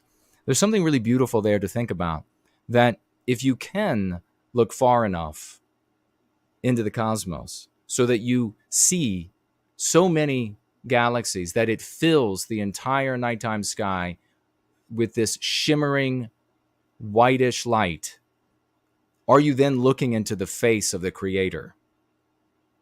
And I used to love, I still do to this day, to think about that. It's to me, it is extremely beautiful. You're looking into the face of the Creator, and is that what his face looks like looking back? Really beautiful. It appears near the equator of the Milky Way's pearly disk, which is crowned with thick cosmic gas. Dark, thick cosmic gas. Probably what was roiling out of the car of the young half-white female when the police officer pulled her over and let her go. Which crowned with thick cosmic gas, dark dust, and glowing stars that all obscure our view, NASA wrote in a May 11 statement. Hubble can peer through the debris to an extent, as the telescope does have infrared capabilities. Infrared light, damn white people. You know that? Hubble. Really interesting. Infrared light is less scattered by dust and allows a clearer view of the galaxy in behind the interstellar matter. This sparkling face-on view of the center of the galaxy displays intertwined tendrils of dust in spectacular arms that wrap around a brilliant core of hot gas and stars, NASA wrote of the picture. This core is a specific type of region called an H2 nucleus, an area of atomic hydrogen that has become ionized. Such regions are energetic birthplaces of stars, where thousands of stars can form over a couple million years. The blue stars ionize or energize the hydrogen surrounding their birthplaces due to emitting ultraviolet light, NASA said. The galaxy would be one of the brightest galaxies in our sky if there was not so much dust in the way. IC 342 is also relatively close in galactic terms, only 11 million light years from Earth. It's about half the diameter of our own Milky Way, 50,000 light years across, making it relatively large too. So this is a galaxy. So you have, just for some out there, solar system, one star. I guess you could also talk about, although we haven't seen them clearly, solar systems with binary stars. galaxy, shit tons of stars, all right? That will make sense. Hubble has been in space for a generation and has photographed this galaxy several times before. You can also spot its imaging of IC 342 in 2017 and 2010. So there you have it. Not a pretty name, IC 342, but you may refer to it as the hidden galaxy. Hidden because as we look out, our star is on one of the arms of our galaxy. So as you look out toward the center, it gets very bright because there are a lot of stars mixed in there. It is beyond that, and so there's a bunch of dust, harder to see. I know Fourneau has taken some beautiful photographs of the cosmos, and maybe he'll be trying to find out where IC 342 is and get a photograph for us. Wouldn't that be awesome? If at least aimed in the right direction, would be great. Russian troops storm city amid eastern Ukraine bombardments. Russian troops, this is from Politico. Russian troops storm city amid eastern Ukraine bombardments. Russian and Ukrainian troops engaged in close quarter combat in eastern Ukraine city Sunday as Moscow soldiers, supported by intense shelling, attempted to gain strategic footholds in the region while facing fierce Ukrainian resistance. Ukrainian regional officers reported that Russian forces were storming the eastern city, where the fighting has knocked out power and cell phone service and terrorized civilians who haven't fled. Cell phone service. I mean, it seems like that's more written to make Americans nervous because they think, if my cell phone went out, my God, it's the end of the world. This town is a manufacturing center, has emerged as an epicenter of Russia's quest to conquer Ukraine's industrial Donbass region. And what are we doing here? I know. Donbass region. Russia also stepped up its efforts to take nearby another city there. Don't want to mispronounce. Ukrainian officials are reporting constant shelling. And if you all don't know, the United States has supplied Ukraine with a ton of artillery and telling them where to shoot very accurately to kill Russians. So a real mess over there. We want the end of all brothers' wars, and we will be right back. Don't go anywhere.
Would you like to network with white positive people in your area to rid your community of anti-whitism, to help ensure the well-being of Western kind? If so, please consider joining or creating a Go Free Club.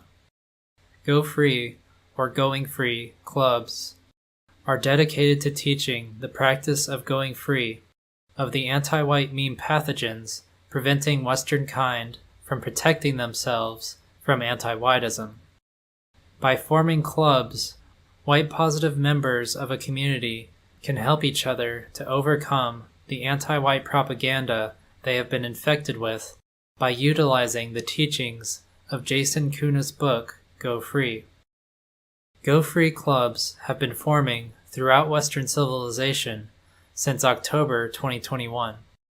If you are interested in joining a club, simply reach out to the founder by email, and they will begin the vetting process to ensure you are white positive and willing to positively contribute to the club. You do not need to provide any identifying information to begin the vetting process, but you will need to meet with a club representative in person before joining an in-person meeting. In addition to joining an existing club, please consider forming your own if you live in an area currently lacking a club. Current clubs may be dedicated to entire countries or states, but as membership grows, clubs can begin to form at the city and town level. Mr. V, the founder of the first Go Free Club, is serving as the leader of the other Go Free Club founders. He will walk you through the process of forming your own club. Please reach out to him at gofreeclub@protonmail.com. Please help us to ensure the well-being of Western kind and Western civilization. Thank you.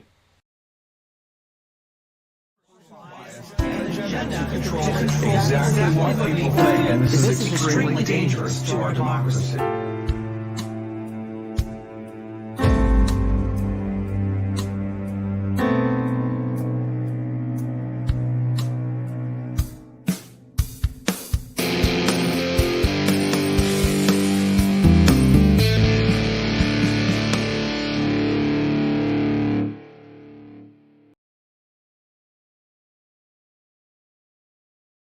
The audio should be back. You'll have to let me know, folks, if everything sounds okay. I made a few changes while we played that magnificent song from our one and only Imminent Rain, who has been working now for years on an album dedicated to telling the story of Prometheus Rising, Take Back Your Destiny. That, what you were just listening to, is song 8 of 9. He's almost done with this album, 8 of 9. The album called The Legend of Prometheus, and that song you just listened to is called The Blessed Crown. And you can find that on his YouTube channel. Type in Imminent Rain, Luke Mason, and you should be able to find him. This is the book that I wrote. It is a mythopoetic for our people, tells the story of our people in a didactic way, and it is inspiring truly magical people like Luke Mason, Imminent Rain, and Andrei Moissejev, and the symphony that he's writing. Just finished part 1. We'll be playing that a little bit later today.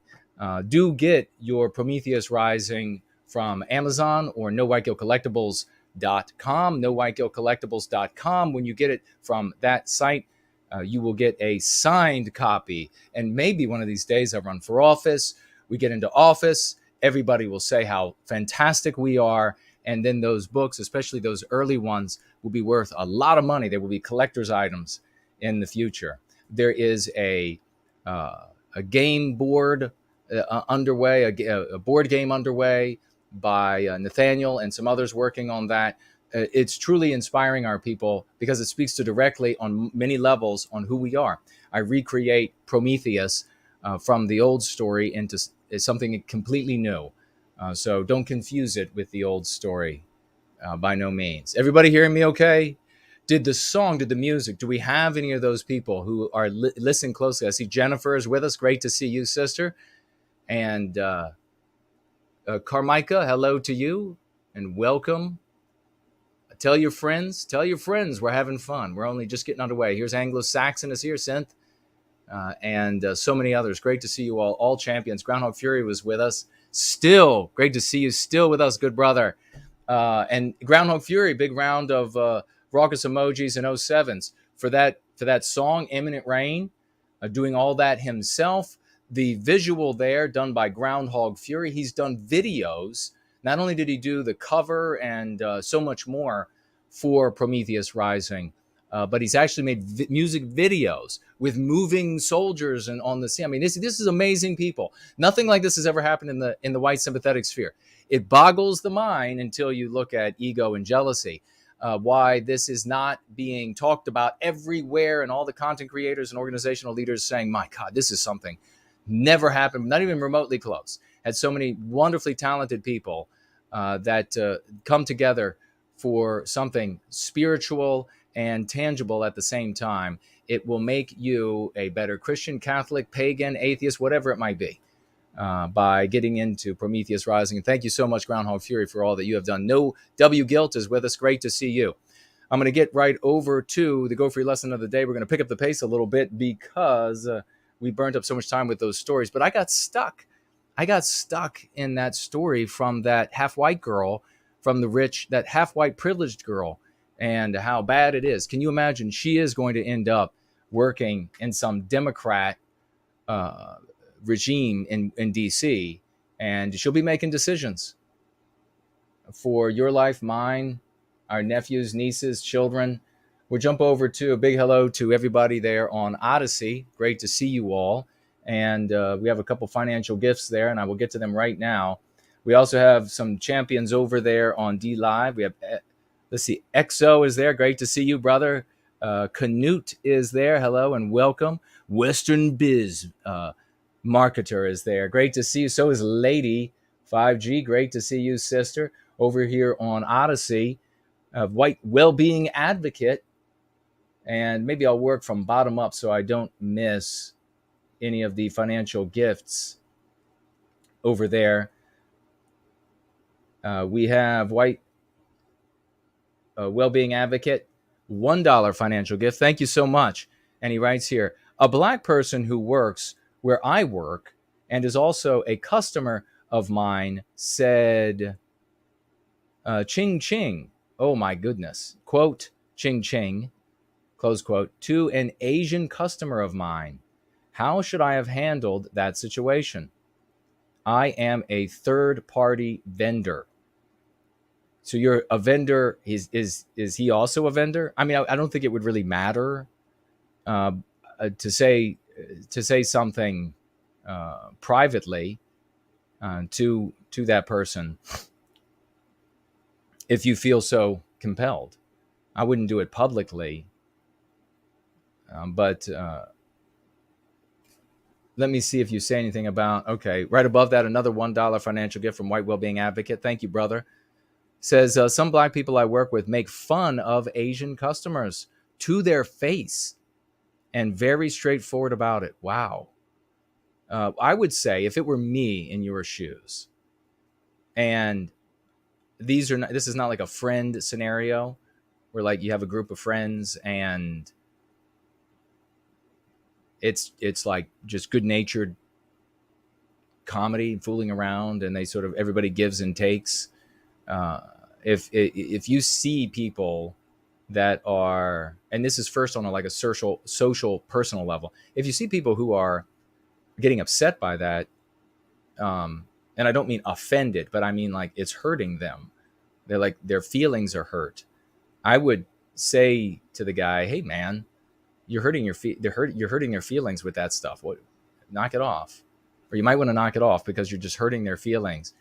And otherwise, though, and that's me because I'm really empathetic for everybody. I can really feel their. I guess just to say, like, should I do it like Bill Clinton? I feel their pain. I guess in so many words. Little different, but in so many words. Now, if it's a business matter, then I would say, and especially if it's going to jeopardize like your income, or I would say, look, what are you doing? We're a business. Stop building this reputation that we're this awful place, and that ridicules Asian people, because it won't be long before they say it's all non-white people getting ridiculed. Then your black coworker there is also a victim, and there's only one person there that can be considered the victimizer in the anti-white narrative, and it's your white ass. Another $1 from White Wellbeing Advocate asks, which of these platforms would you prefer people to share, Odyssey, DLive, Entropy, or YouTube? Entropy. Share Entropy. If people have, most people have a Google to use YouTube. And if you have Google, you can use Entropy. But you should be able to just get right on Entropy. Maybe Entropy and YouTube. We're going to work on migrating people, the community, to another time and space. Not to another platform, though, because that is illegal to do on YouTube. We're gonna build like a teleportation device. Another $1 from White Wellbeing. A store in my neighborhood blasts derogatory rap music loudly. That store also sells BLM merchandise. I'd call them out, but I would probably get jumped if I did. There are lots of drug users and people who have random temper tantrums in my area. Well, yes, if you're going to get physically assaulted, then yeah. I mean, if you ever wanted to do anything about it, and when you're going to be leaving maybe the area, you won't be returning to the area, you're moving on in life, get some good video footage, not of yourself, but of that environment. And then you can take that, you can make a video with that later. You can say, look at how anti-white this environment is. And I couldn't say anything because I would get jumped. We have Humongous financially gifting $5 over here on Odyssey. Thank you so much, and good to see you. Humongous says, sharing the URL and the practice of going free. Thanks, Jason. And the No White Guilt community. Well, thank you so much for that testimonial, and great to see you over there on Odyssey. I don't think I've had a financial gift from you before, and I deeply appreciate that, especially here on this Memorial Day, when it is a remembrance of those who have given their lives, sometimes, and in all cases with bravery, sometimes because it actually was serving the well-being of our people.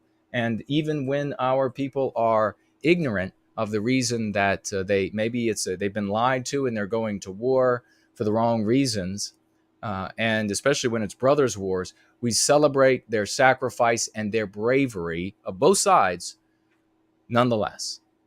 That's why valuing all of their lives will enable us to get from this horrible condition that we're in to the one we want to get to, which is where there are no more brothers' wars.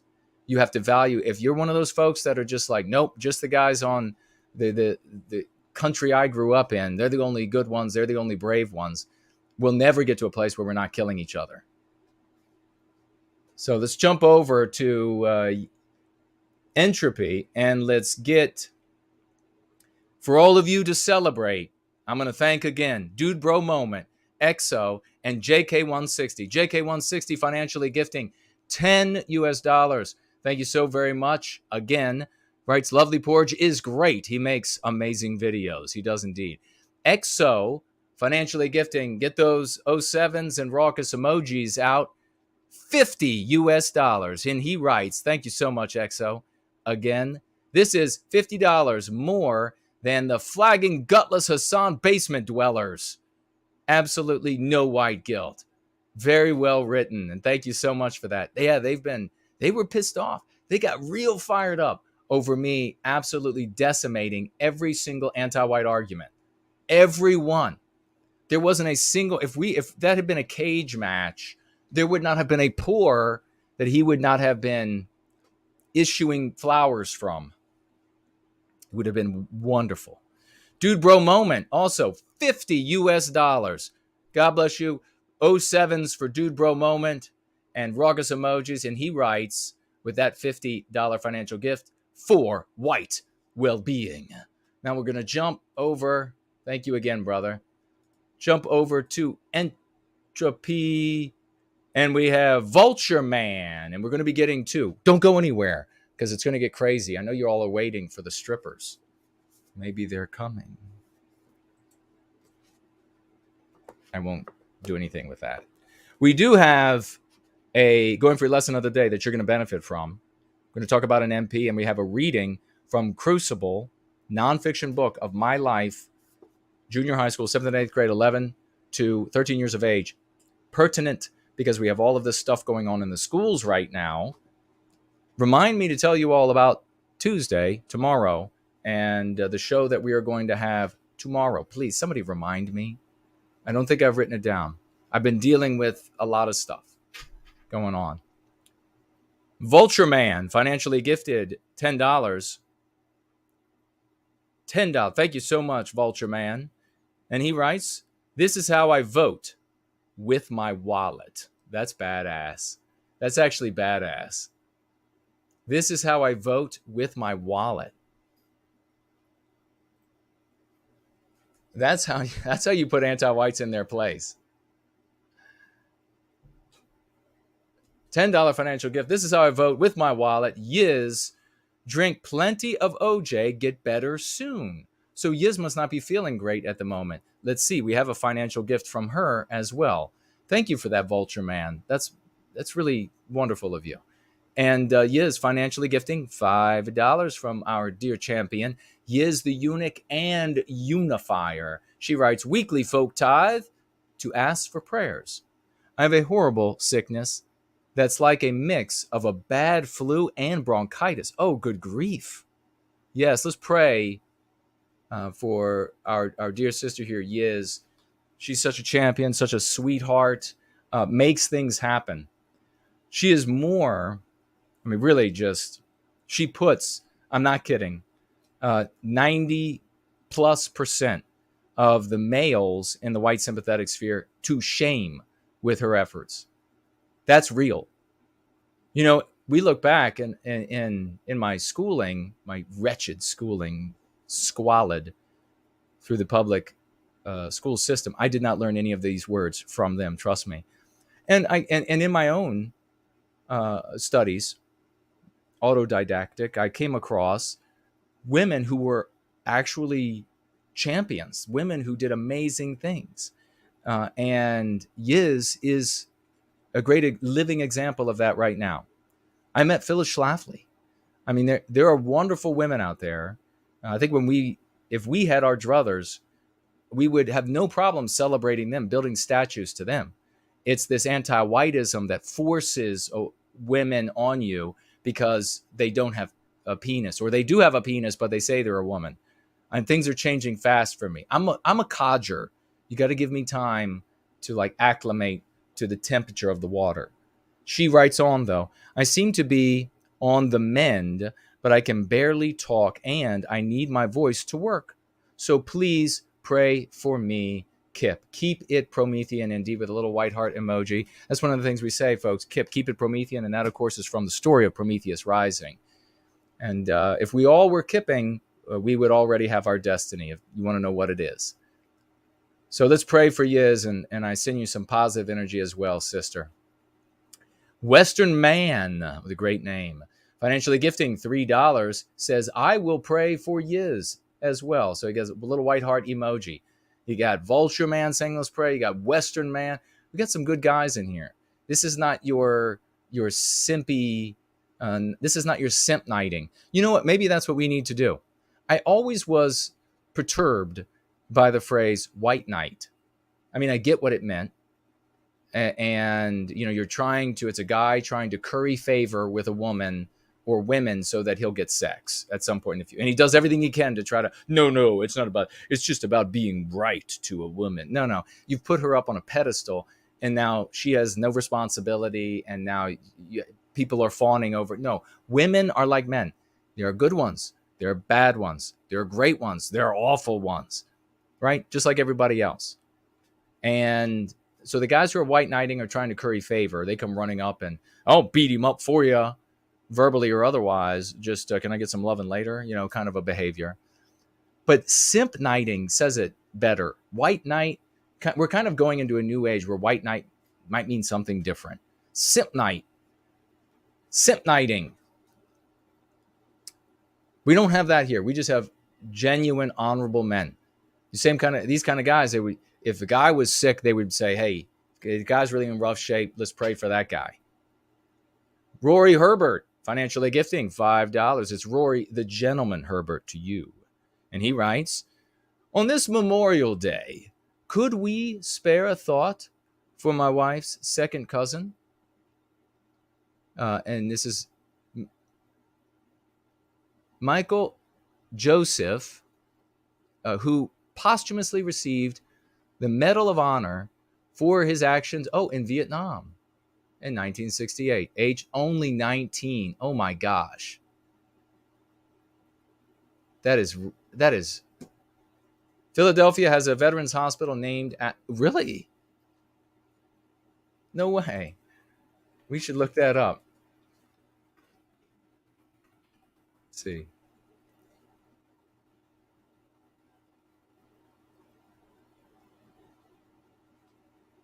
Did I not have all the name?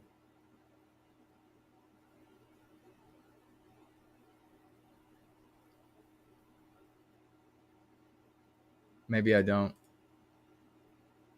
Oh, Crescenzi.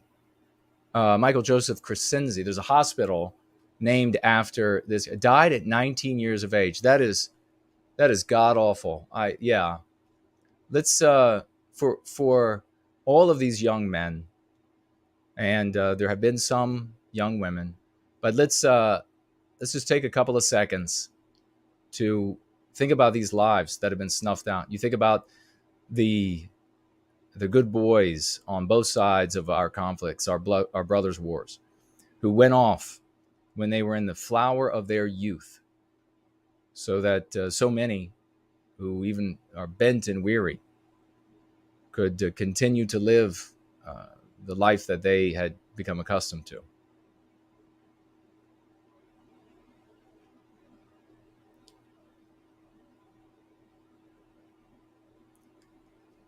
All right, thank you for that. And we do remember all of those young men. Horrifying to go to war, to kill, and to lose your life when you haven't even started it. And we're going to, as we recapture our destiny, we are going to put to bed finally this idea that has been in the West for far too long, that men are fungible and that their lives have very little value. We're gonna put an end to that. Men are not fungible. Their lives have value. They have emotions, and they do suffer emotionally. We're not going to tolerate this anymore, that a man is expendable. Forget about it. He's as valuable as a woman. He is as valuable as a woman, no less. End of conversation. TJ, financially gifting $10. Thank you so much. Yesterday was Mother's Day in Sweden. Well, I didn't know that. Happy Mother's Day to all of our white positive mothers in Sweden. So this is for all white positive mothers around the world. Thank you, TJ. That's magnificent. Thank you for recognizing all the white positive mothers, and a big happy Mother's Day to those mothers in Sweden. Not the anti-white ones. They can go to hell. But to all the good ones. All the white positive ones. Are you ready for the strippers? Over here on Cash App, we have one of our very best, reliable as all get out. I love Jesus Christ. Financially gifting $10 US. And she writes with it, for white well-being. Bless you, sister. And it's always great to see you. Thank you for being here with us. Let's get rolling, folks. Let's roll. We have here Go Free Edition 2, Iteration 2. This is the one you would get if you go to Amazon or NoWhiteGuiltCollectibles.com, a signed version from there. Page 71. It's titled Antiwhitism in Family, Friendships, and Acquaintances. You see, we're having Memorial Day today. Our great country of Sweden, once great country of Sweden, Just had Mother's Day yesterday. We are likely to have encountered or be getting ready to encounter family, friends, acquaintances that are anti-white. How do you handle those? What have you done? The answers are in here. You can be the moral one in those conversations. You can walk away with your head high. You can change their minds, or at least shut them the hell up. Even our personal relationships, from casual to intimate, are fraught with anti-whiteism. Share your experiences. If you have a question, I don't know what to say to my mother-in-law, the witch is bound to say something anti-white. Ask me. Tell me what she normally says, and I'll tell you how to put her on her broom. The same kinds of social lynching used against Westmen who do not perfectly comply with the anti-white narrative are perpetrated within families, friendships, and social networks. Often, those we are closest to demand anti-white conformity and punish deviation from the anti-white narrative. Now, we over the years have had many on live stream saying this is a problem with my whatever in the family, asked me, or used Go Free, the book Go Free, which is a workbook, implemented that strategy and either changed their mind, the family member, or shut them up. That's happened numerous times. There is a record of success. What else do you need? They might think it's weird if I say anti-whiteism. Really? But they're not going to think it's weird if you're saying felted, or if you're using any of these other terms that you just pick right up when anti-whites give them to you to pick up. They don't think that's weird at all.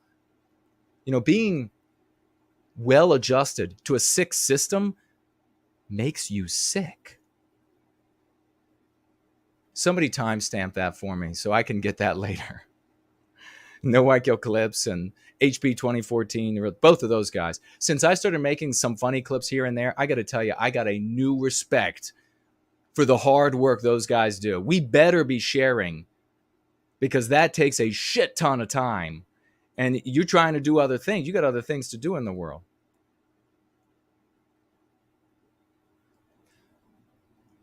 Likewise, many of our personal relationships and social networks require anti-white virtue signaling, which we refer to as villainy signaling. Please, folks, if you go free, we don't say virtue signal. You can't decouple the word and concept virtue in your mind from something that is good, even though consciously you're saying it in its inverse for the anti-white narrative, or worse, still you're calling it like political correctness or something like that. It is villainy signaling.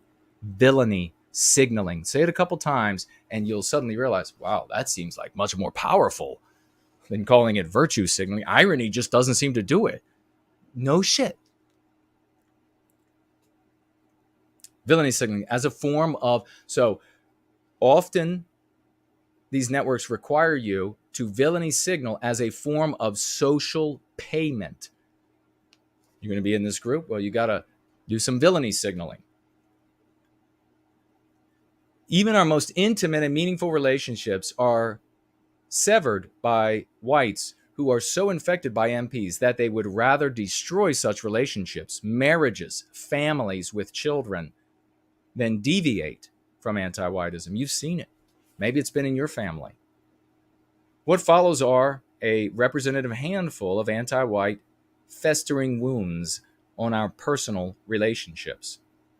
The parents who demand anti-white conformity from their children and punish deviation. Were you one of those kids? Maybe you and your siblings, you were like, no, all this anti-whiteism isn't right, but mom and dad are crazy, and we don't get to eat or have the car or live in their house if we don't villainy signal anti-whiteism. And as a consequence, my older brother has given into it. And is that going on in your life? The acquaintance who villainy signals homage to anti-whiteism and demands the same from you. We have that question here often. My friend is villainy signaling anti-whiteism. And they look at me like, aren't you going to agree with that? What do I do, Jason? you go free and you can fix it. You either find out that this person is a real friend, or you get rid of the faux friend and you get a real friend somewhere else. The girlfriend or boyfriend who blames and shames for deviation from anti-Whiteism. That's one of the worst. I hear it most often from guys that girls are doing it to them, but it also happens the other direction. The priggish mother-in-law who condescendingly pontificates MPs at the dinner table. Have you had that? This woman that in the family thinks she's so high and mighty and powerful, and she just pontificates. You supercilious, you will villainy signal with me. And if you don't, I will think less of you, and I will then slander you to the whole family. Well, you got to get out ahead of that. You got to not put up with that. The sister or sister-in-law or brother or brother-in-law who brings a non-white date to family functions, stifling discussion that might be construed as offensive by a hypersensitive non-white person. Have you had that in your family? That can be a big situation. We've had that conversation right here on the live stream. How to deal with that? How to talk to the non-white person to find out, hey, are you anti-white? What's the situation? Because look, I'm white positive. I care about white people. I want to put an end to the harm being done to the white race. And if you are going to show up at these gatherings, I would like for you to do that with me. But if not, at least keep your mouth shut. So you can write into the question widget. You can tag me with those questions. We will get into, now this is the MP of today, because we're going to keep it moving. The MP of today, white ethnicities don't exist. So the British ethnicity doesn't exist. The German ethnicity doesn't exist. Australian ethnicity doesn't exist. This is, it's most common in Europe to say that, but you will get the American ethnicity doesn't exist. But then in the very next second in the conversation, you can say, so Canadian white and American white, identical, no difference. Oh, well, no. Okay, so then there's a different ethnicity. Race and the culture, ethnicity. This is an MP because the way it's used, typically, say like in the UK, is to say there's no ethnicity, no British ethnicity. And so therefore, there are no British people. Therefore, anybody can say what British is or is not. So it's a way to white erase us. You understand? Being white erased from the landscape. It's akin to saying that the white race doesn't exist, which Hassan said, and then I demonstrated his deep level of evil for saying so, in my opinion. I would like him to go free. I'd like for Hassan Piker to turn away from anti-whiteism and be a good guy. That's what I would like. And he can contact me if he would like help. I will help him go free of anti-whiteism. Of course, he'll lose like every one of his fans. So the MP, how do you handle that? We have a suggestion, a meme curative to counter this meme pathogen. Meme pathogen, anti-white idea, meme curative, a concept that overturns it. Here's our suggestion. You wish it didn't exist, and that proves you are anti-white. How would you have handled that before I told you that, MC? British ethnicity doesn't exist. How would you have handled that before I told you that, NC? In fact, how would you still handle it if your mind may be stupid? Right? Anti-white is going to say to you, irrespective of their race, is going to say to you, there's no such thing as British ethnicity. And then you're going to say, well, let me tell you about all my high learning and all of the great British people over the years, over the millennia. No, do not do that. You must be smarter than that. Do not do that. You will not win that conversation that way. Nobody ever has. Instead, you say, you wish it didn't exist. So what's the premise, the hidden premise there? Well, it does. Now you're going to get them to accept that premise. Boy, how you're welcome, white sympathetic sphere. You are welcome. You're welcome. You wish it didn't exist, and that proves you are anti-white. So when you say you wish it didn't exist, and that proves that you're anti-white, they are then going to go into the defense of not being anti-white. Well, I'm a white. And at that moment, what have they accepted? That there is a British ethnicity. And they know it as well. They know that they've accepted it as well because it will hem their argument. Damn, this is good. Sometimes it just feels good. You know? I have some commentary as well. These ethnicities obviously exist. Any claim that they do not tells us nothing about these ethnicities and everything about the claimant, that he or she is anti-white. All right. I'm going to take a look at what you all are saying. If you have any questions, and we're going to get on to a short reading from Crucible that is important right now. Another thing that's important right now, I shared it yesterday. No White Guilt Clips, made a clip of it. I was on the terrestrial radio with James Edwards on the Political Cesspool 2 nights ago. We talked about it. I brought it up there. And that is that there's an anti-white argument that is being promulgated everywhere. That means that your Aunt Nancy is going to bring it to you. You need to know what to say in response. That means that your youngest brother, Dickwad, is going to bring it to you. You need to know how to answer this argument, this MP, that there are crazy people in every Western country. Every Western country is having the same sort of economic challenges and etc., supply chain challenges, etc. But only in America are there mass killings. Why is that? And what needs to be done? Well, because of events. This argument is magnificently powerful because there is only one thing that instantly comes to mind, and that is a firearm. So it's a disingenuous argument that the anti-whites are using. But because it's powerful and because they can't think, they're going to go with it, whether it's disingenuous, because they also like to lie, right? So they're going to go with it. You need to know how to answer it. And yesterday, it was day before yesterday, I was on the radio, and then yesterday I said it on my response on the Going Free, the truncated Going Free stream.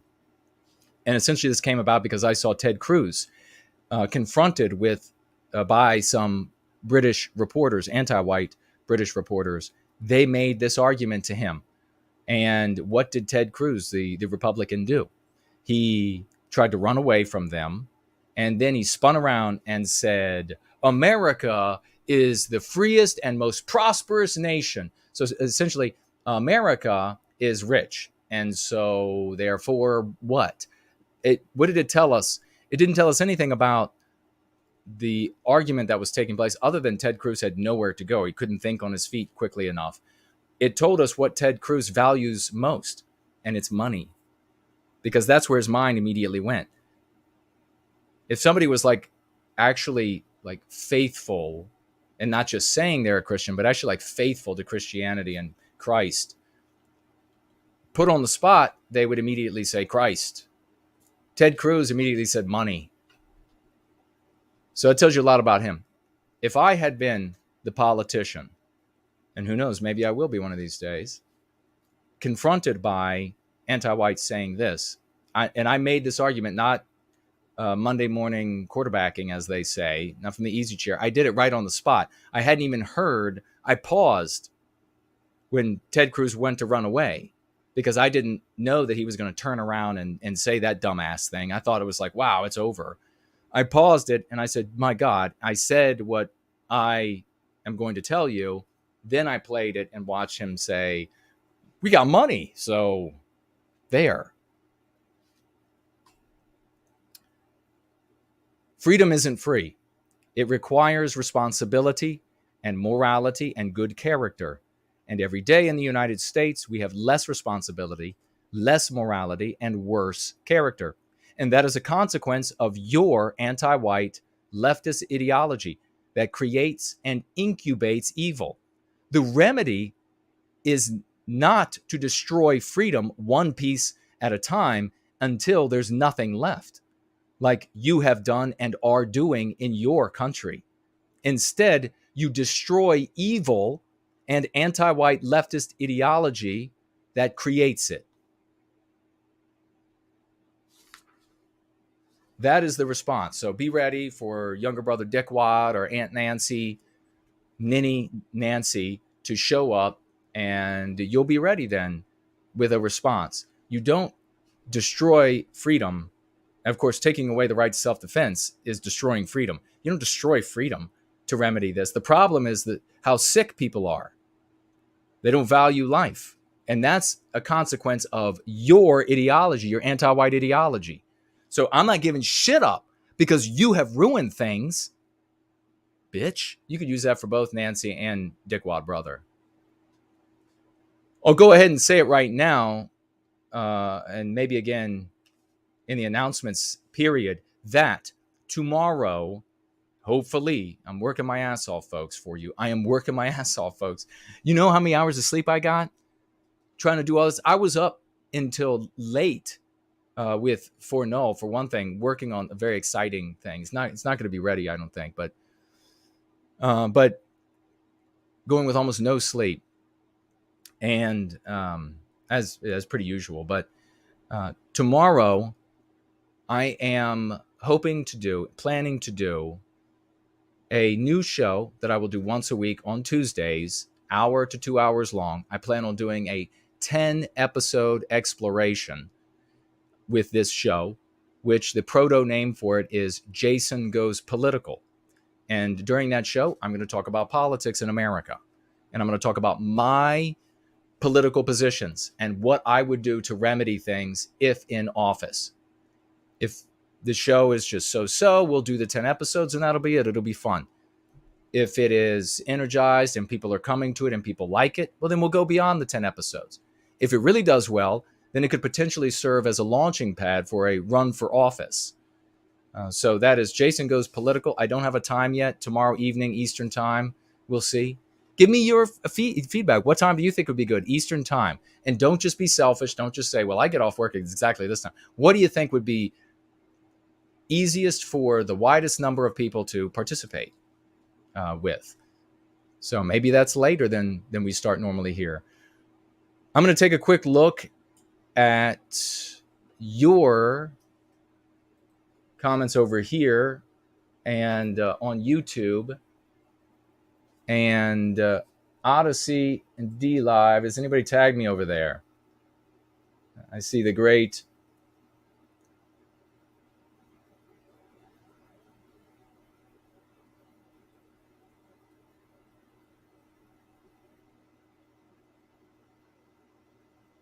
we have is that it's Violence. We'll call you Is Life. Hello to you. And great to see you over there on D Live. Everybody there having a good time. How about over here on Odyssey? Odyssey looks like it's doing its thing where it takes a bowel movement and is frozen. So we're bringing it back up, and I will. Okay. The West is the best is here. Great to see you.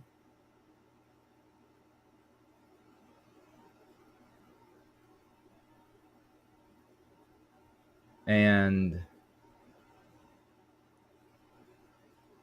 okay, nobody's tagged me over there. Let me check out on YouTube. See how you all are doing. Hey, the great First Last is with us, ladies and gentlemen. Wonderful to see you, brother. And Synth said, No White Guild, I'd like to see you appear as a guest on InfoWars to discuss this with Alex. You can teach him about white well-being. I absolutely would love to, but they will have to invite me. And a couple times folks have reached out to them. And I think I sent one or two messages, but I don't know anybody there. And I would appear though. And I can't, if Alex Jones is going to have on Richard then at least ideology-wise and reputation and character-wise, I am the Messiah compared to that. But of course, Richard has he has notoriety, and I don't have fame. So Jones is, who knows? But if you know him, Synth, and you know somebody there that could make it happen, try to talk with him and make it happen, and I'll go. The great Roy Danton is with us. Wonderful to see you. So is Starshine Girl. Great to see you, sister. Save Western civilization now. Best Detailing Solutions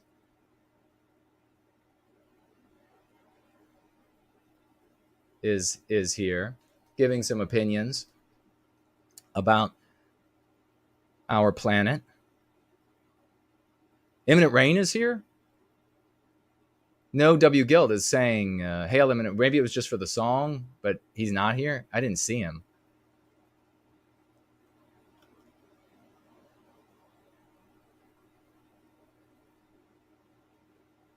Okay, so Franklin must have asked Synth the same thing I did, because Synth responds to Franklin saying that he would be great for InfoWars to discuss the anti-white ADL.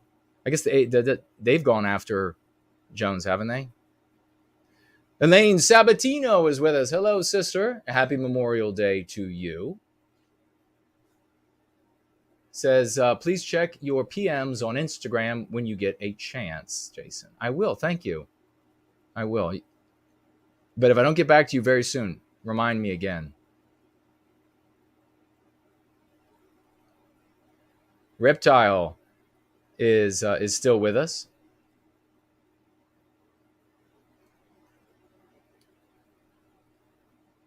Reptile says, Promethean hails. A Promethean hails to you, dear brother. Waylon Smithers is with us. Hello. Rory Herbert in the live chat with, what are those little things? Hedgehog? Peter is here. Says, I agree with Jason. That's why Peter has done so well in school and in life, because he's on the right path. Vexed is here. And thank you all for celebrating the people that I ask you to celebrate, saluting them. It's important. It's believe me, it's very important. I know there are other communities out there where there's just one guy and that he wants all the attention and all the lights and all the money and all the glory and all the attention, aggrandizement. But that's not what we do here. That is more like a cult.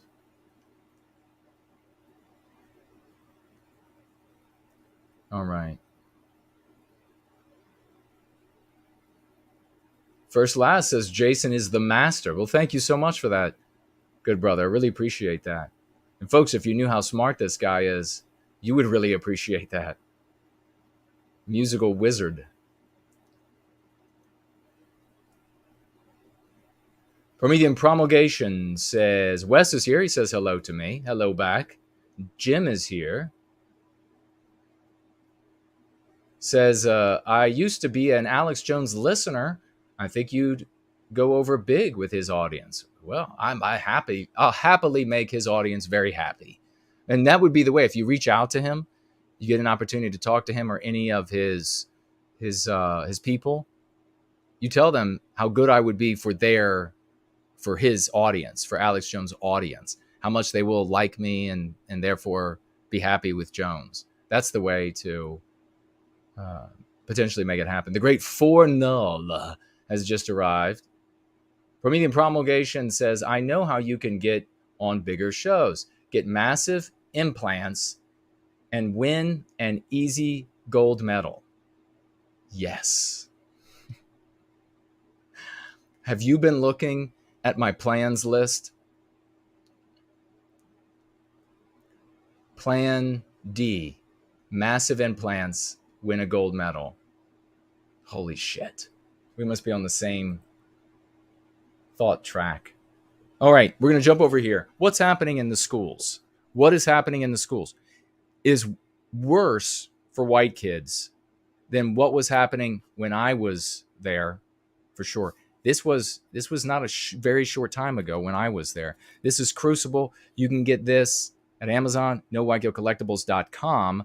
This is the nonfiction, the true story of my time in junior high school, 7th and 8th grade, Northern Virginia, right outside of Washington, D.C.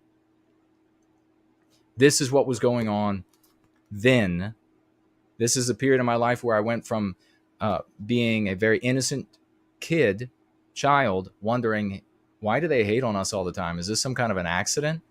Because they were always talking about how they just want to do good for people that were downtrodden.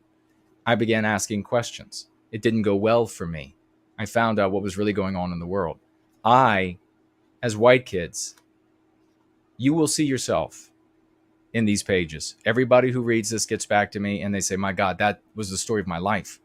I've been dragging all of these demons, all of these ghosts in these graves that I thought I buried, all of these moments of hurt and fear and intimidation and self-hate in my past. And these ghosts have been with me. And the book, Crucible, enabled me or gave me the courage to turn around and face them. And when they see the multiplicity of those ghosts, they're horrified by the depth of their injury. White kids are persecuted. White kids are discriminated against. White kids are suffering the worst child abuse the world has ever witnessed. A child abuse that teaches them that the very essence of their being is evil. Nothing like that has been done before. Nothing like that. To kill a person, you've heard philosophers, you've heard poets, you've heard musicians, songwriters, you've heard them talk about this many a time. To kill someone or damage someone or injure someone's flesh is one thing.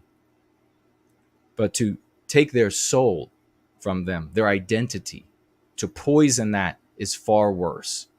And it is far worse. That is what the West is doing to white children today. I began questioning in 7th grade, 11 to 12 years of age, what was going on.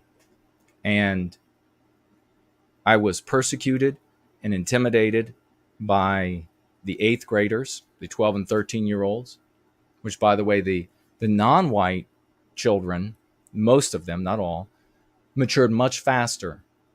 So they were well ahead in their maturity relative to me and most of my white peers at the school, and intimidated by the teachers, the principal, guidance counselor, and ended up being physically attacked.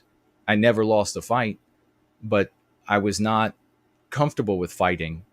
In all of those fights during that first year, I was not comfortable at all.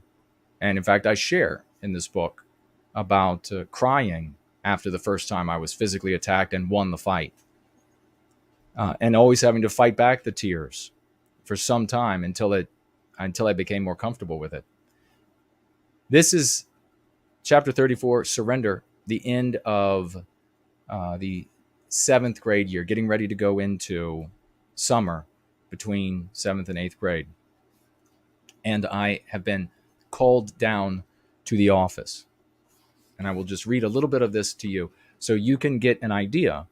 I write this book in the style of, young adult fiction to make it as readable as possible. I also make the chapters very small. So there are many of them, but they're very small. And that encourages you to read more and more. So if you are not a good reader, you will find that this is the easiest thing to read that you've ever come across. Because one of the things about not being a good reader is that you read slowly, and that then a page and certainly chapters can take a long time to get through. You don't get that satisfaction of, I've ended a segment. You do constantly in this. So I took all that into consideration. And I wish I had my glasses, but they are not in this room.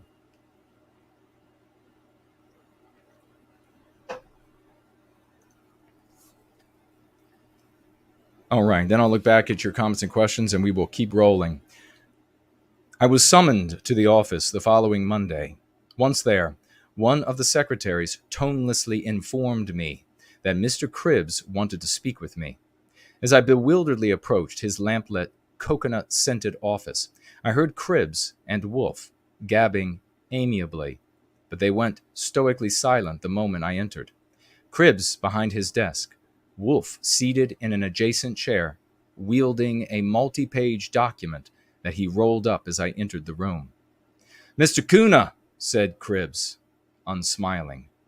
"Take a seat, Jason," added Wolf flatly, pointing with the rolled-up document at the empty chair by the end table and box of tissues.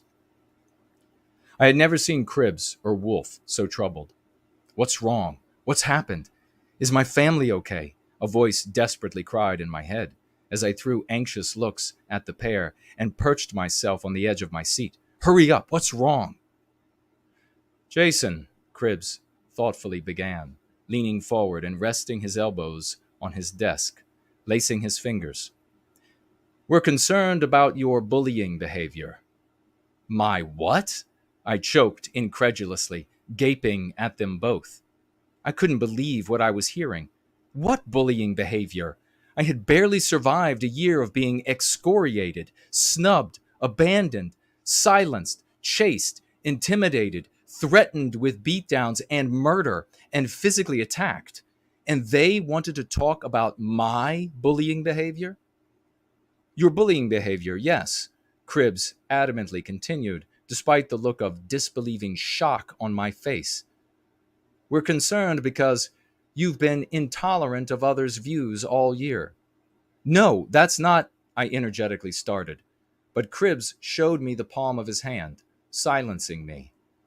"Don't you think you've been a little insensitive to others this year?" asked Cribbs, lifting his brow and nodding, encouraging me to agree. "No," I shot briskly, feeling as though hyenas were circling out of the office's dark corners. "This is a serious matter, Jason," he continued in a sterner air, shifting his coffee cup from one side of his desk to the other, following it with his eyes as he spoke. "You've intimidated and frightened other students with your views. Now, I'm sure that's not what you wanted."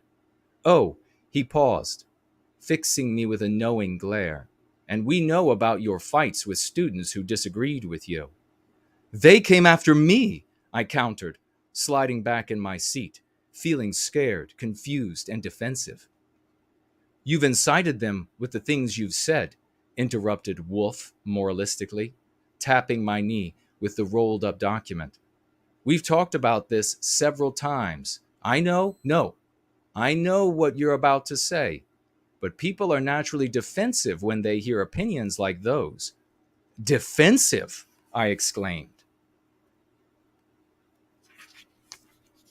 This couldn't be happening.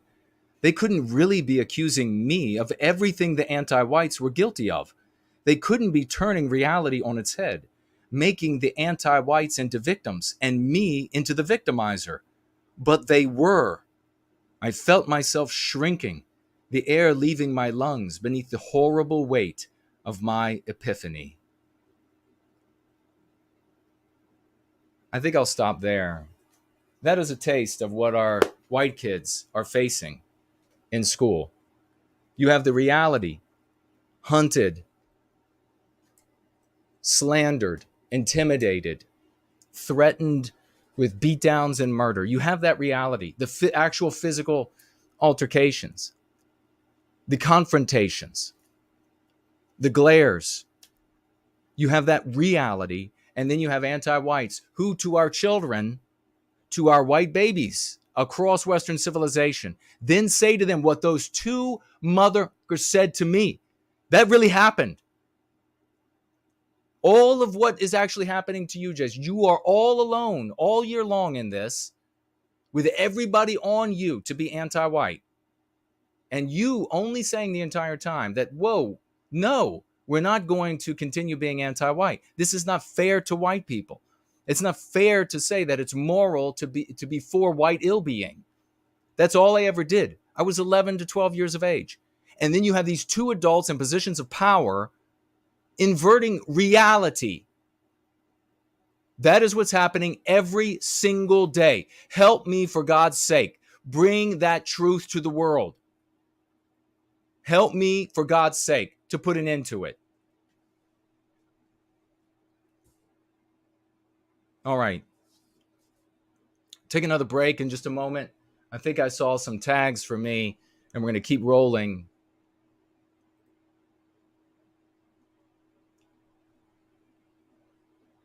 First Last says, thank you, Jason. You are the best thinker, teacher, thinker living, period. Thank you, brother. I really appreciate that. Caleb says, have you gone on break the rules stream? Break the rules stream? No, I don't even know what that is. Is it a significant stream? I mean, does it have a lot of viewers and subs?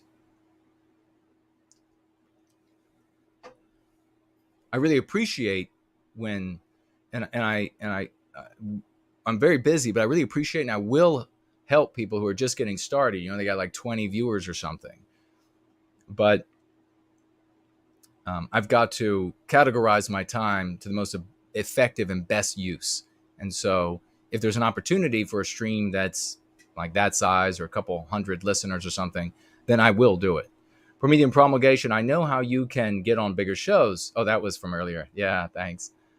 Washington State. Carmichael says Washington State bans sale of firearm magazines with capacity over 10 rounds early July of this year. Well, Azimuth Clark is here. Great to see you. So is Bain. This is Antiwhitism marching forward with banning self-defense. And make no mistake, as I have said it numerous times, it is self-defense that they want to take away from you. In an age where the primary tool of self-defense is a firearm, if you take that away from someone, then they are effectively banned from protecting themselves. Because let me ask you, how well can you protect yourself with a katana ninja sword against somebody wielding a firearm?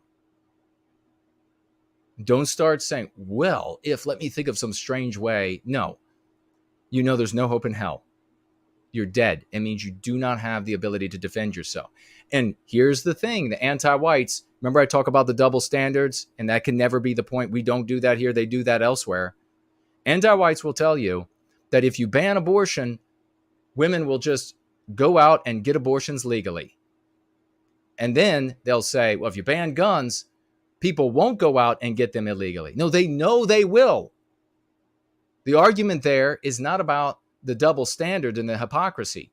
You mention that to get to the point, which is that they're anti-white and they do anything to victimize us, including holding contradictory opinions on those positions. Superficially. Substantively, they go about it completely differently. They know very well that you, a law-abider, will not have a firearm to defend yourself. And they know that criminals will be able to get them to victimize you. So that's despicable. Thank you for telling me about it.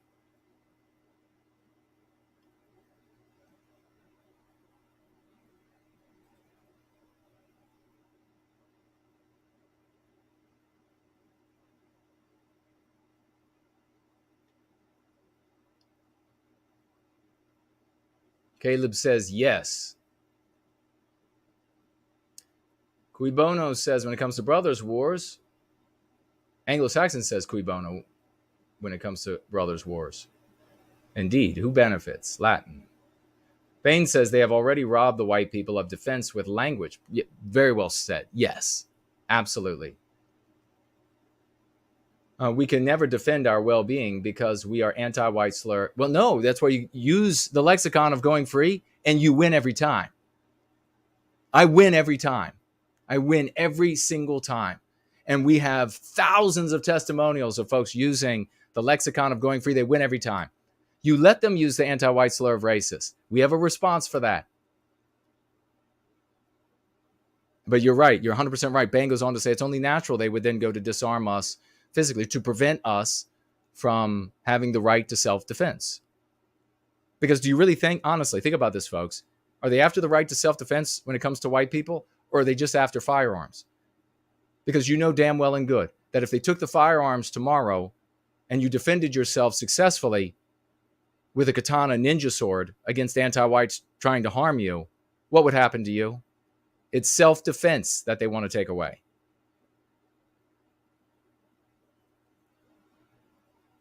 Save Western Civilization says the only solution is to get as jacked as Jason. Maybe so. First Last says I'm forgetting about Wonder Woman's bracelets. You could just block the bullets. And you know the crazy thing is there are millions, I'm afraid, millions who think that the physics of Hollywood is the real world physics. They're out there contemplating now what kind of metals they could have to block the bullets. Your teeth, honey. Your teeth.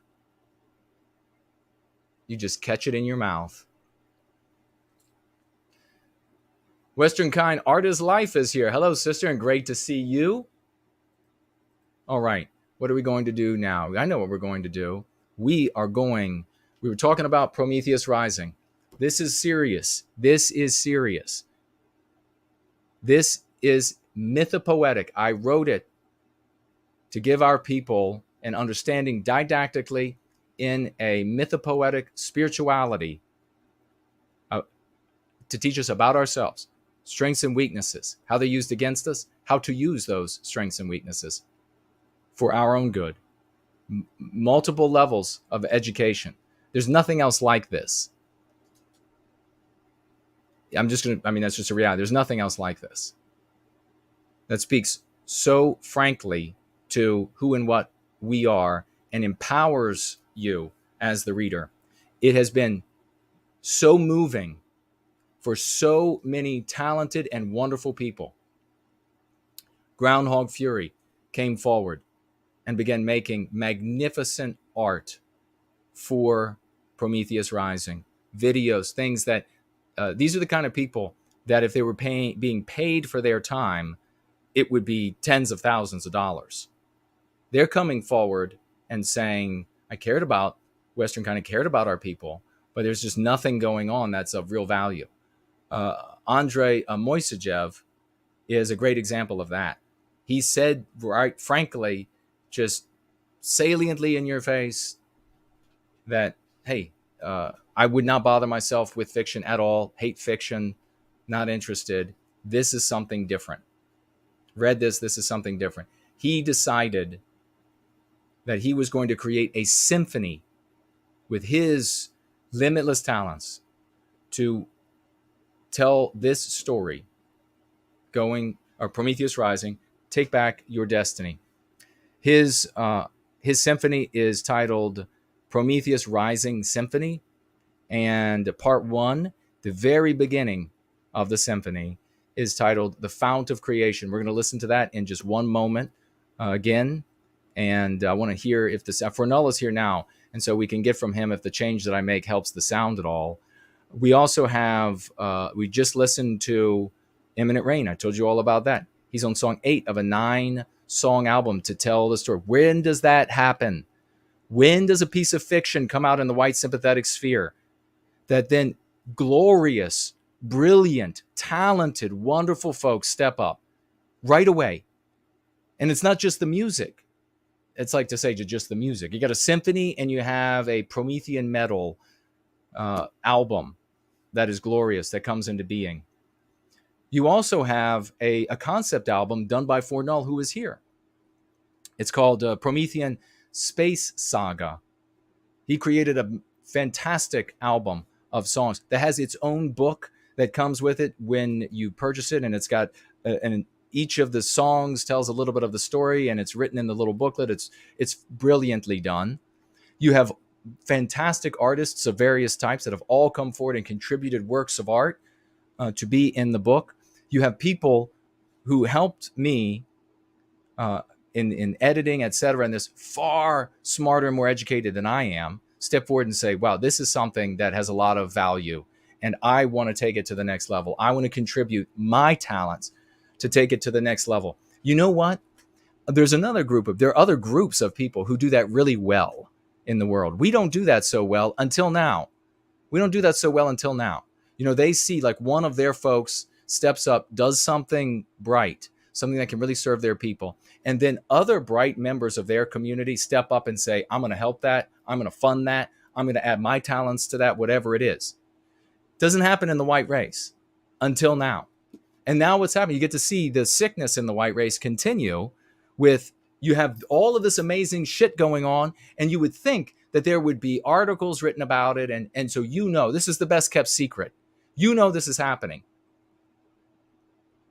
And so, maybe we have to get to the point where we have a castle built or something like that before others in the white sympathetic sphere have to grudgingly admit that, okay, something actually special and different is happening there. And we've been holding it back, despite claiming that we want what's best for Western kind. We've been holding it back because we've invested in some other World War II idea or some paleo-conservative idea or some talk with all the words given you by anti-whites, people who want to destroy you idea. We've been holding it back. And so now we're going to admit that there's something special. Christ's sake. You don't have people make albums, concept albums, Promethean metal albums is what Luke Mason has named it, symphonies, as just like one-offs. Let's just do it for the shit of it. So let's listen to Andrei Moissejev's Part 1, Fount of Creation, coming up right now.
agenda to control exactly what people think, and this is extremely dangerous to our democracy.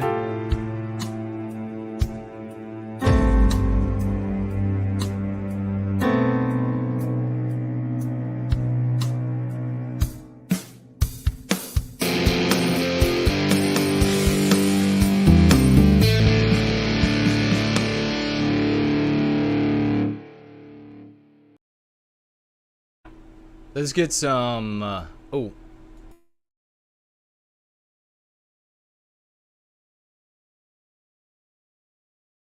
That should sound better. Let's get some raucous emojis and some 07s for Andrei Moissejev. And this is part one of what is a grand symphony that he's making for Prometheus Rising. Take Back Your Destiny. Get involved now. It's only going to get more interesting, esoteric, and exciting as we move forward. Diamond Dust, great to see you, sister. Hello. Southern Bloom, hello, sister. And thank you all for celebrating Andrei and his The Fount of Creation. Isn't that an exquisite piece? What a beginning. What a marvelous beginning. And it sounds like if people in the white sympathetic sphere were talking about this and writing articles about this, it clearly sounds like something that would be in a multi-million-dollar budgeted movie like Lord of the Rings or something of that nature. So clearly, and if you've heard the other pieces that he has created and we have been able to listen to, you know that this guy has talent. You know that this guy's a musical genius. You know that he's going to be able to make something truly epic. So it's not just like, some weird kid that is making, this is how so much of the white sympathetic sphere, we're going to get right to the mailbag right now, the thaumaturgical mailbag in just a moment. But actually, I don't even know if the adjective exists, but we're just going to do that here, nonsword.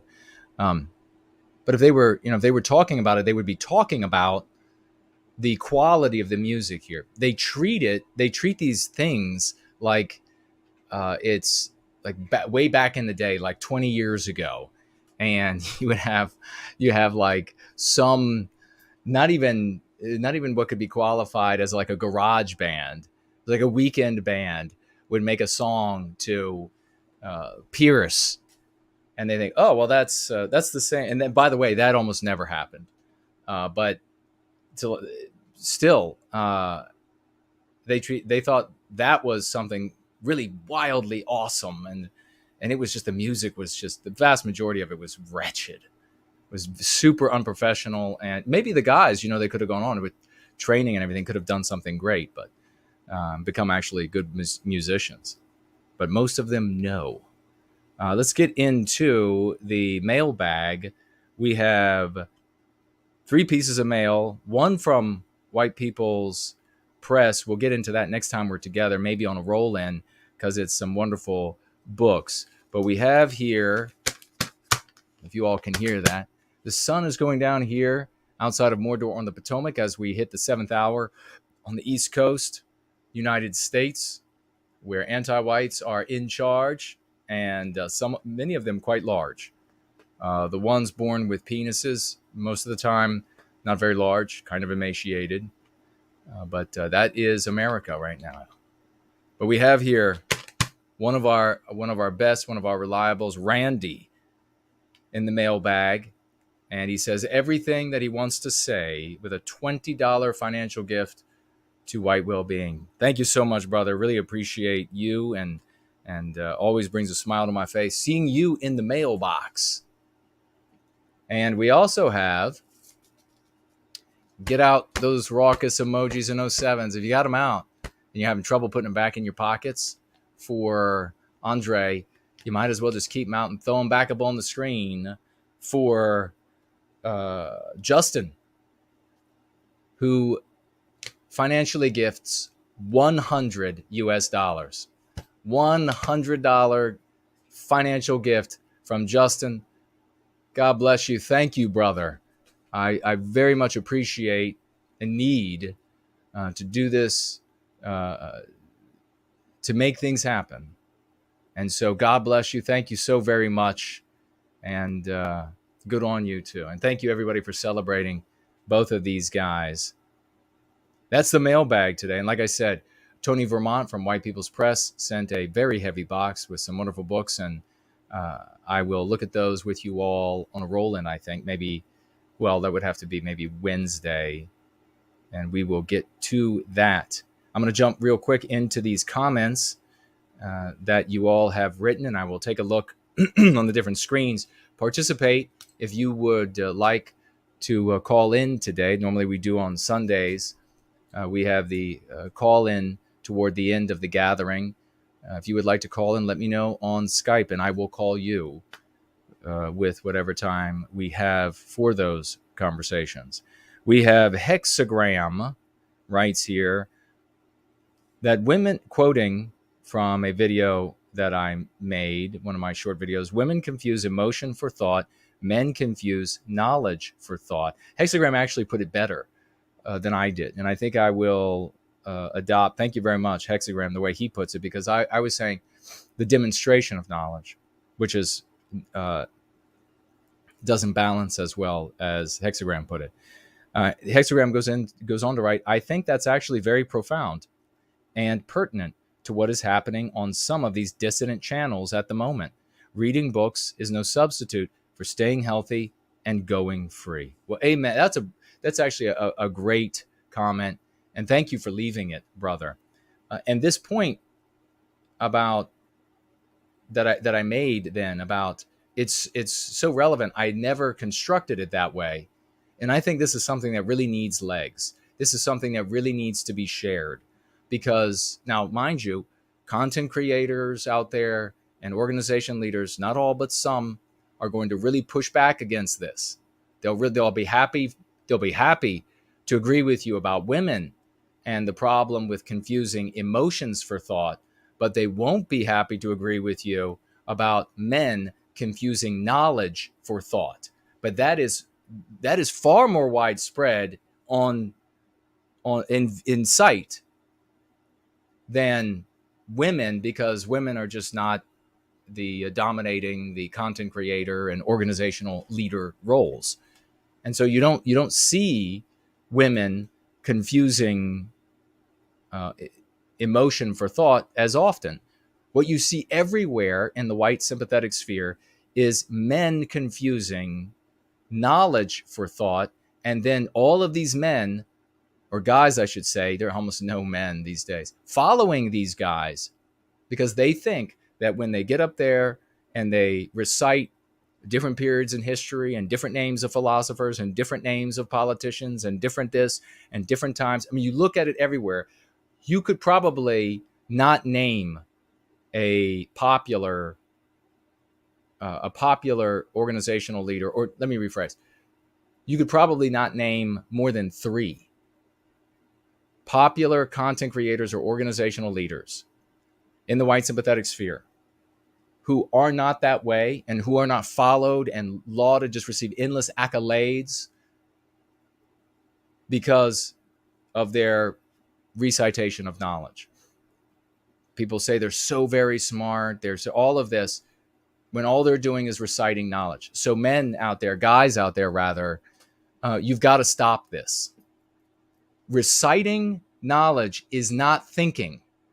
And if you're not demonstrating thought, if you're not demonstrating that you can create anew and deal with novel scenarios that our people are confronted with, if you're not demonstrating that, then you should have the status that a historian has.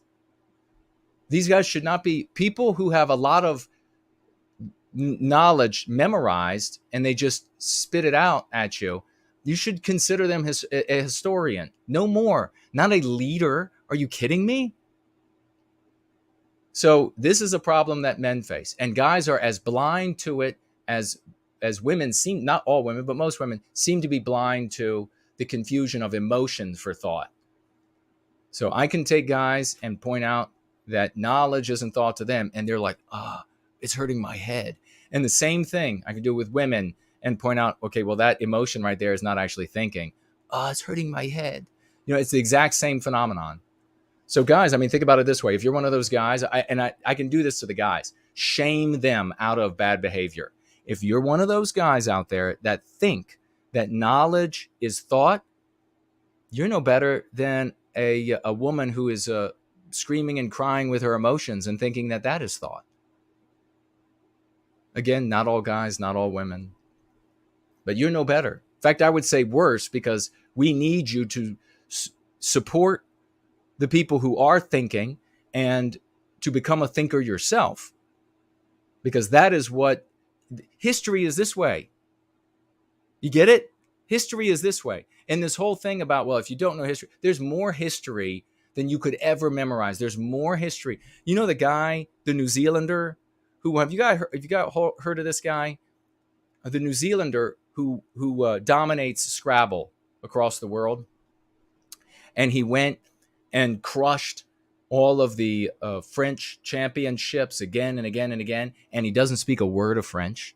How can you win the French Scrabble championships again and again and again without speaking the language? He has a perfect memory. He memorized the 400,000 words that are permitted in the French language, which is almost more than twice the number that is allowed in English. He just grabbed the book that had all the words in there, read it, and knows it all now. All of that's in the past. All of that's happening in the past. So what can you expect from a leader or a content creator, which is really a thought leader?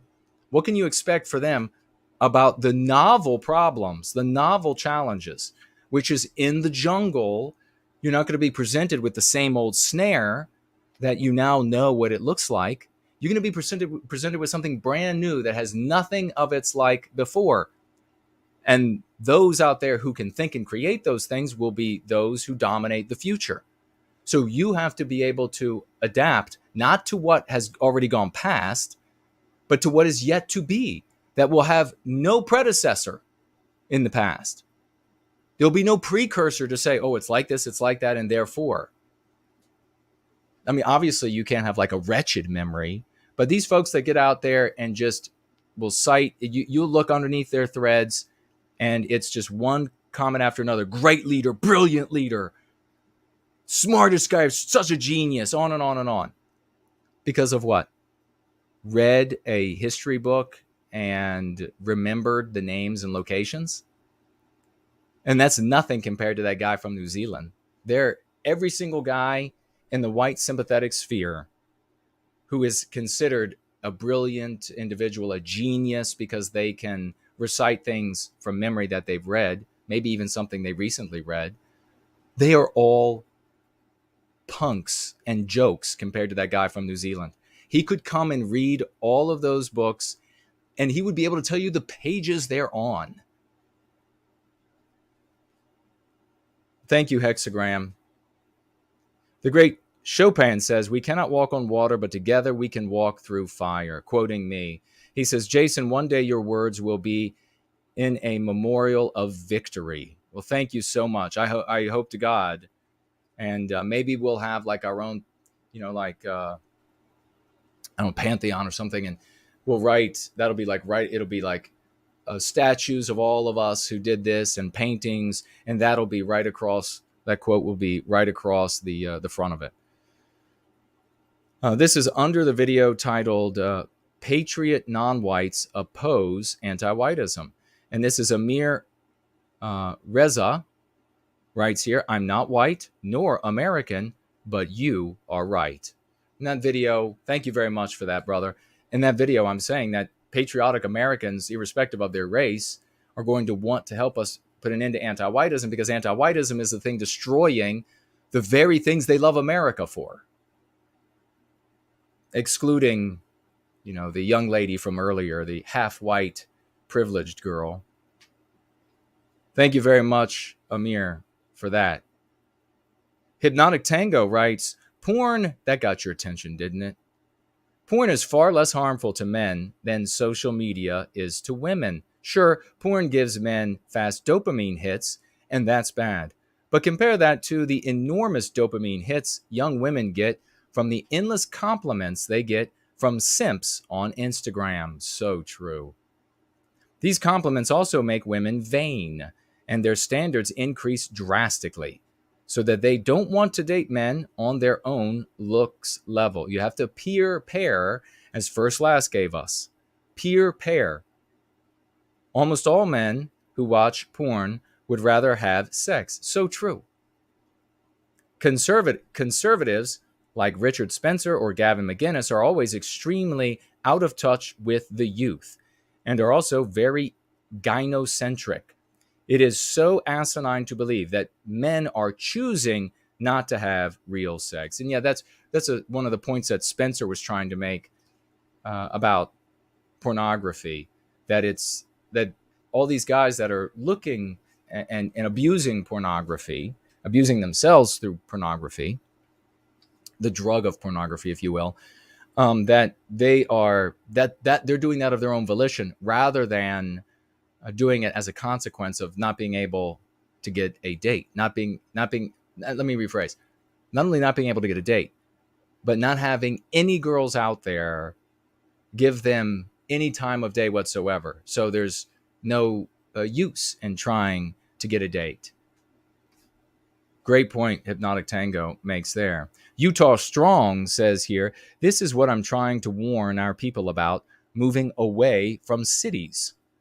I did that, he says. Each year my taxes went up for youth programs from the capital city 200 miles away.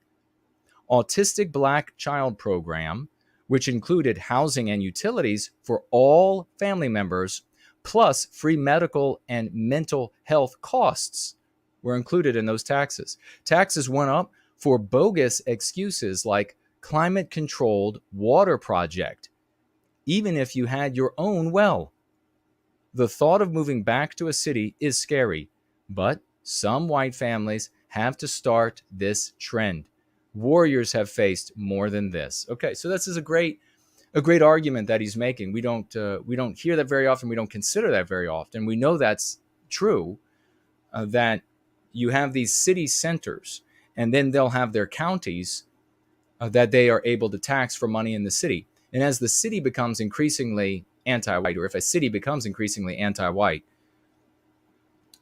and therefore they lose increasingly their tax livestock, the white middle class producing, tax-paying, law-abiding folk, and of course, good people of all races in that same category. As those people move out into those counties, as they move further away, the cities, and with the benefit of the state, if the state government is also dominated by anti-whites, will tax the hell out of those places to benefit these places that, by way of their anti-white policies, have impoverished and made wretched. And so cost of living goes down. What Utah Strong is saying in his particular scenario, and that's what I'm saying, it depends on your scenario, where you go, where it's safe, and where you can survive monetarily as well.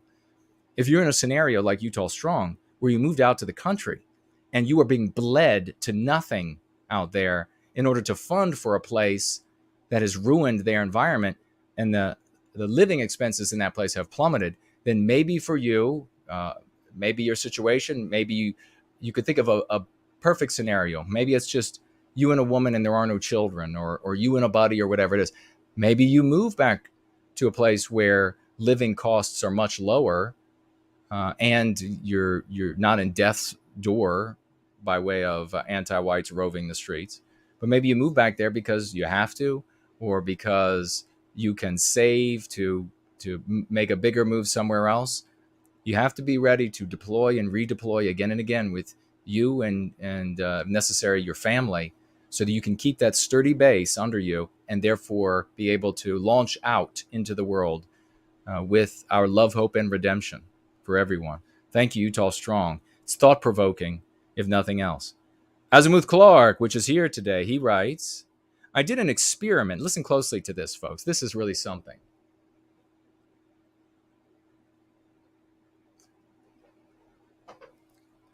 Azimuth Clark writes this: I did an experiment about anti-whiteism with some of the school-age children where I show them several photographs of people. I asked them to put a checkbox next to the picture that showed diversity. Pictures were as follows: 1, all white people; 2, all non-white people; 3, 50-50, white and non-white; 4, one white person and mixed non-whites. All of the children picked the same answers. Boxes 2 and 4 were checked as diverse. The only accepted diversity meaning in those pictures, less to no white people, as you just heard me describe it. When I asked what made 1 and 4 not diverse, they all caps, repeated, too many white people. Children are being taught there are too many bad white people, and white erasure is good. Absolutely disgusting. This is brilliantly done. And a couple times over the years, I've done something similar. Thank you so much. Round of applause. Some emojis for Azimuth Clark. That I've done it on a small scale. Looks like you did it on a small scale. What we need is some other group out there of professionals, maybe in the educational field, to credit us with the work that we're doing. Don't ignore us, God damn it. And go out with an actual study and test kids at elementary schools. We know 100% that if you ask white children, is diversity good or is a lack of diversity good? They're going to say diversity is good.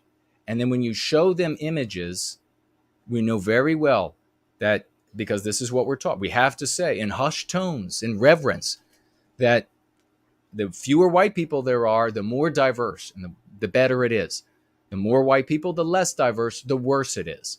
Wherever it's all white, those people lack diversity, or nearly all white, they lack diversity. They need that environment to change. It needs to be white erased. Wherever it's almost all non-white, in fact, you can ask white people, and I've shown white people. I don't know if I should get into, don't have much time.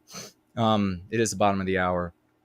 We're running out of time. I have shown on more than one occasion anti-whites, or people I knew were anti-white, pictures where there's a crowd in magazine, and it would be all non-white in the crowd, and ask them if it's diverse. And yes, it's diverse. No white people, it's diverse. So that is the sickness.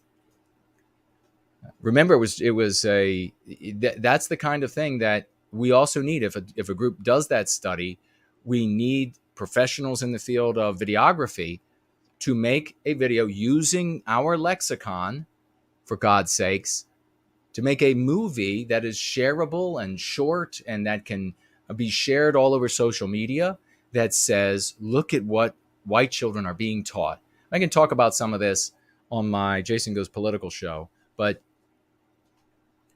you can imagine that kind of thing would be shared widely. All the white parents out there who cowardly said, I'm just mad about CRT, what they were really saying is, I'm angry about my white children being taught to hate themselves. Well, if your white children are being taught to hate themselves, finding out that your white children believe that few white people or no white people is great and a bunch of white people is bad, that's the kind of thing that will get parents' attention. Who cares that the anti-whites in the mainstream media aren't going to talk about it? But don't you dare be a videographer and say, oh, I'm going to take this study that was done and then I'm going to show it to the parents and start talking about World War II or some kind of bullshit like that. Don't you dare. Don't you dare use the words that another group of human beings uses for us. I'm sick of seeing this shit. For fuck's sake, grow up.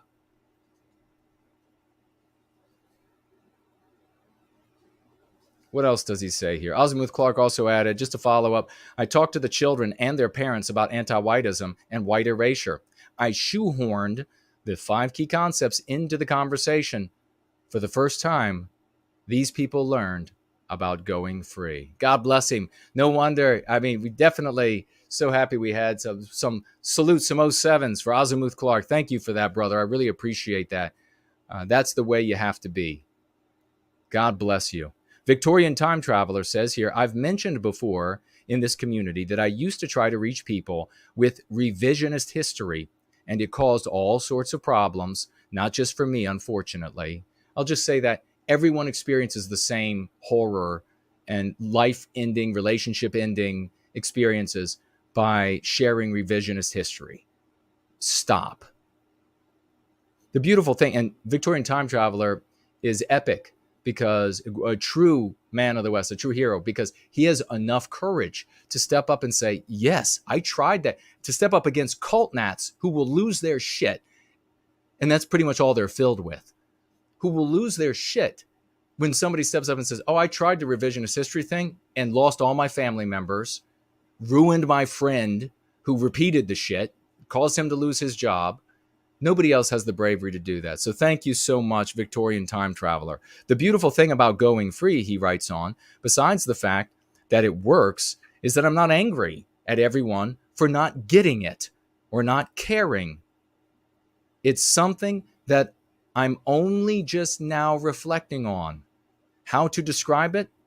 I sort of have an internal peace that I lacked for years. Thank you so much for that. That testimonial is very powerful. Thank you, brother. That is important. You don't have a sense of peace sharing revisionist history. Instead, you have angst. You have anger. As he's saying there, people just don't get it. People just don't care. Yeah. Yes, that's right. And they never will. And Victorian Time Traveler got it. He has sense enough, adult enough. He must not be crazy. The other ones are crazy. You know, the definition, doing the same thing over and over, that doesn't work. Victorian Time Traveler, not crazy, because he saw this doesn't work. In fact, it's ruining everything. I think I'm going to go over. This makes a lot more sense. Seems to be working. And then it's working in his life.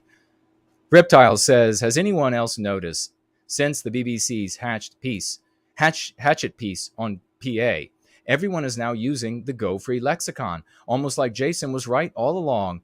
It's a positive decision, and I applaud their willingness to adopt it. Amen, brother, and God bless you. Hope you and the family are doing beautifully. Billy says here, isn't calling for a, quote, summer of rage the same as a call to violence, treason, terrorism, and insurrection? Billy is brilliant. Billy William is brilliant because it is. If I were to say, we need, and then follow that sentence with a summer of rage, the FBI would be here before the sun is fully set or before the sun crests the horizon tomorrow. They would be here pounding on the door. Maybe they would just come through the windows. Maybe the terrorism task force from Homeland Security would just come crashing through. You're absolutely right. But these anti-white bastards can call for a summer of rage or summer of violence. And it is not described as treason and terrorism and insurrection. 100%. Isn't it funny how these leftist riots, foreign-funded domestic attacks, and government-orchestrated attacks, Billy writes on, never get the same prosecutory or investigative attention as patriotic protests like Charlottesville and an error I see here, Billy, it is Patriot's Day, not J6. I know it's easier to write J6. It takes longer to write Patriots Day. We have to write Patriots Day. If we want it to be Patriots Day for all time, we can make it so. We just have to call it Patriots Day. J6 is not, do you think J6, I'm not saying you, Billy, but if you're out there, you're using J6, do you think that is going to stand up against the anti-whites calling it insurrection and terrorism? Of course not. You have a letter and a number. That isn't going to sit and be tied to anything in a person's brain. Patriots Day evokes all of these emotions, all of the, especially if you want to talk to women. Yeah, you want to talk to women? Go ahead and use J6, and that you might as well be speaking R2D2 to them. Use Patriots Day. You invoke the spirits of those who have always fought for our countries, the brave, the noble, the courageous, the heroes. Come on. I realize that other guys out there who recite a lot of history, they can tell you like all, they give you a political, they digest some political news and then they regurgitate it, and they can remember the political news they read last week or 2 months ago, and that you're a guy, so you think that is thinking. It's not thinking. We're thinking here. Everybody is required to think in Going Free. The great Brad C. writes, imagine if only someone could have gotten to the Buffalo shooter to go free. He could have been a hero for white well-being instead of a villain in the anti-white narrative. This is another reason why NWG's message is so crucial to Western kind and everyone, to be honest. It's entirely possible, Brad, that he would have come he would have come to something healthy instead of something demonic. If, however, he was a broken, destroyed, just nasty individual, genetically or the way he was educated or whatever it might be, or abused, I don't know what's going on there, then if he would have shunned Going Free, if there were no villain role to adopt, he would have gone off and been something else ugly, but at least it wouldn't have been detrimental to, or potentially detrimental to those who care about white people, right? Sean writes here, true. I wonder what we're talking about. Although not exactly groundbreaking, at least not for me. Oh, I think this is the same thing. Men think knowledge is thinking, and it's not. He says, I've realized this as a kid. When I got put in the advanced class, half the kids were average or below, just hardworking and good with memory. Intelligence is about taking ideas to conclusions, forming totally new ideas. Everything else is just remembering. Western people specialize in thinking, whereas, and then he names some other groups are not so specialized as we see it. Though they could see it a very different way. There isn't one metric for everybody. And but that's a brilliant take. And so many folks come away from like AP classes and they're actual thinkers, and they're like, wow, people there are dumb as rocks. And and then a lot of folks end up saying, well, there's book smart and street smart. No, there's not.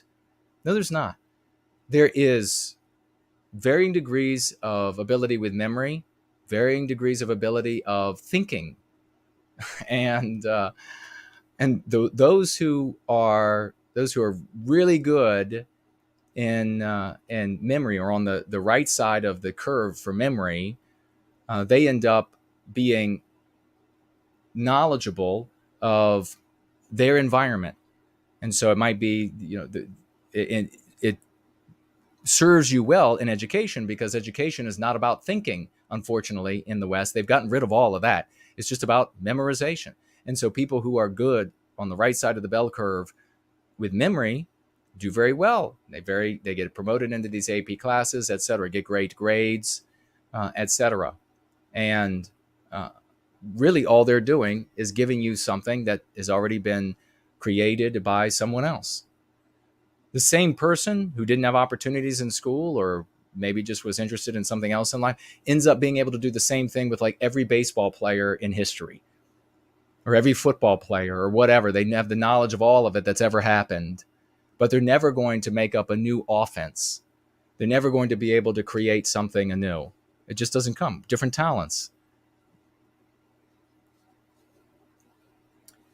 Another comment by Victorian Time Traveler writes here, I just want to make it very clear that if you are an atheist, or if you are any of our people's traditional religions, you are more than welcome in the white well-being community. He's absolutely right. No matter what you believe, know that our people have a very special destiny, and the very fact that we exist is something wonderful and improbable. If we were to disappear from the face of the earth, as the anti-whites desire, the circumstances that brought about our existence would never be repeated. That's not going to happen. I just say that to reinforce in your mind the gravity of our current struggle. Amen. Thank you for that, Victorian time traveler. Spellchecked writes, you cannot reach victory and an optimistic future without a solid base of white, guilt-free, white positive attitude. Precisely. Very well stated. You're not going to go around being grumpy jackass and succeed. Artificer writes here, not sure how much cross-examination you do of other sympathetic spheres, but I think you'd be pleasantly surprised that the lexicon of going free is spreading, and possibly even thought methods as well. Well, my friend, indeed they are. I'm getting word now, not my name, not going free. Not saying going free, but it is amazing how the concepts are being adopted, just like we said, because they work, right? That's why we call it a curative contagion. They will be adopted by people. That's exactly how we want it to work. Let me see. What else do we have here? But these people are not giving any credit to us. And for those who know where it's coming from, that's shameful as all hell. Because if you're going to be a man or woman of the West, then you have to say, and it's not just the words, as he's pointing out, it's the actual constructions, how I'm articulating things. These guys are watching me. Your favorite content creator, watching me. Never going to admit it because he has no class. But watching me and then repeating my constructions, my thought constructions on their shows, as though people aren't going to be able to notice. You want more. If you want more of where this came from, you've got to go back to the source. You see me giving out credit everywhere to people who do things for the work that we're doing here, distributed everywhere. I will also impute assholery like we see from these guys who don't want to say, well, look at that amazing stuff that they're doing over there. Axis Mundi says another useful aspect of going free is it exposes anti-whites very quickly. Anti-whites wear a lot of disguises, and they don't like having their real motives revealed. Normal, rational people are not okay with hating on an entire race. Our victimizers know this, which is why they hate it when you expose them. Ergo, go free. Very well written, Axis. Beautifully. Exactly. That's what we do to them. TJ writes, the YT shorts is a great idea. It can be obnoxious, fun, interesting, quirky. The point is to get out there in content in mass and numbers. Hammerhead the MGTOW monk has used this tactic a long time very successfully. Yes, TJ, thank you so much for that. No White Guilt clips and HB 2014, they do a great job grabbing the really important things that I say.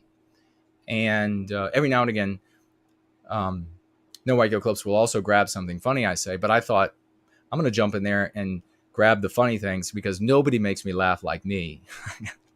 I don't care. I just don't care. And so I thought I'll grab those and I'll put those out there too. So we have even more to share. And therefore, we got to bust through. We got to bust through this iron curtain that the anti-whites have laid on communication. And I, my friends, have a political remedy to censorship. And perhaps I'll share it tomorrow on Jason Goes Political if we're able to make the show happen tomorrow.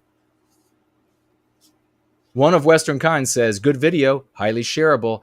It's like your, quote, new subscriber channel intro, but focuses more on the P2P, decentralized nature of going free.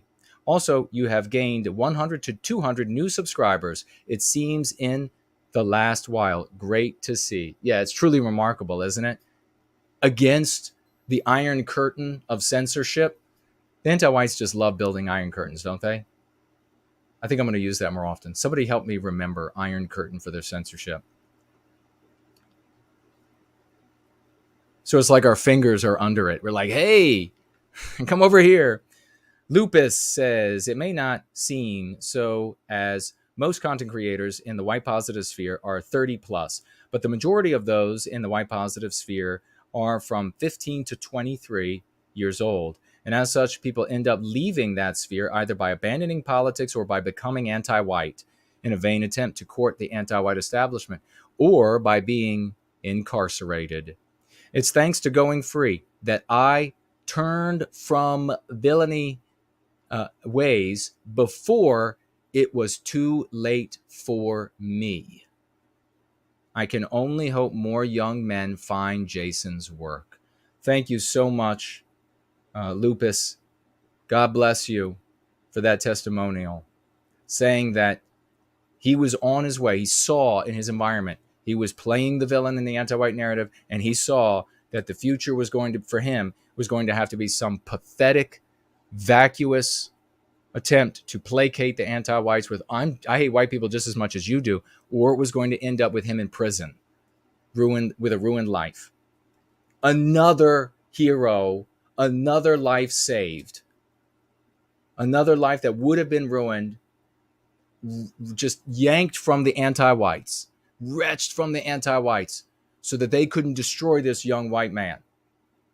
And now on the track to who knows what he will become for our people, how much good he will do, how many lives he will touch. Is that not good? Is that not moral? Is that not the right thing to do? Take somebody out of what they knew was going to be a wasted life, playing the role of the villain in the anti-white narrative. Is that not good to take them away from that?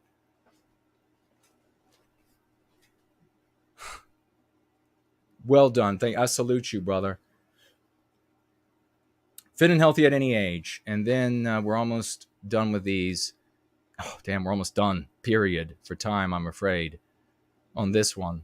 I don't know if we'll be able to have calls. Fit and healthy at any age. Well said, sir. Going free is the only way to go. I cannot thank Jason and this process enough for freeing my mind and I from the horrors of the anti-white narrative that dominates the world. It works because it is work. You must apply the practice and commit to the process each and every day, just like working out. You will reap the rewards of changing the way you think by first changing the way you speak.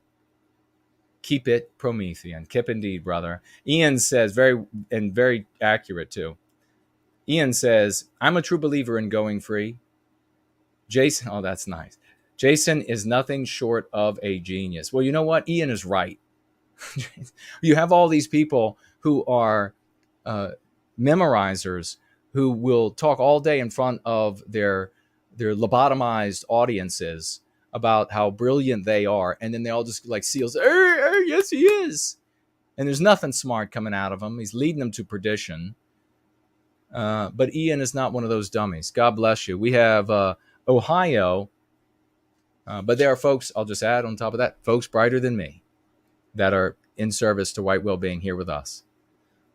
Ohio says here, Jason, and it reminds me of someone actually, someone who is in the white sympathetic sphere who has just lost his father. And he's obviously down and out, morose from losing his father. And if you all could please honor this gentleman and his sacrifice and service to white well-being by saying a prayer to him. He asked me not to give you his name. Just know that it's somebody you know.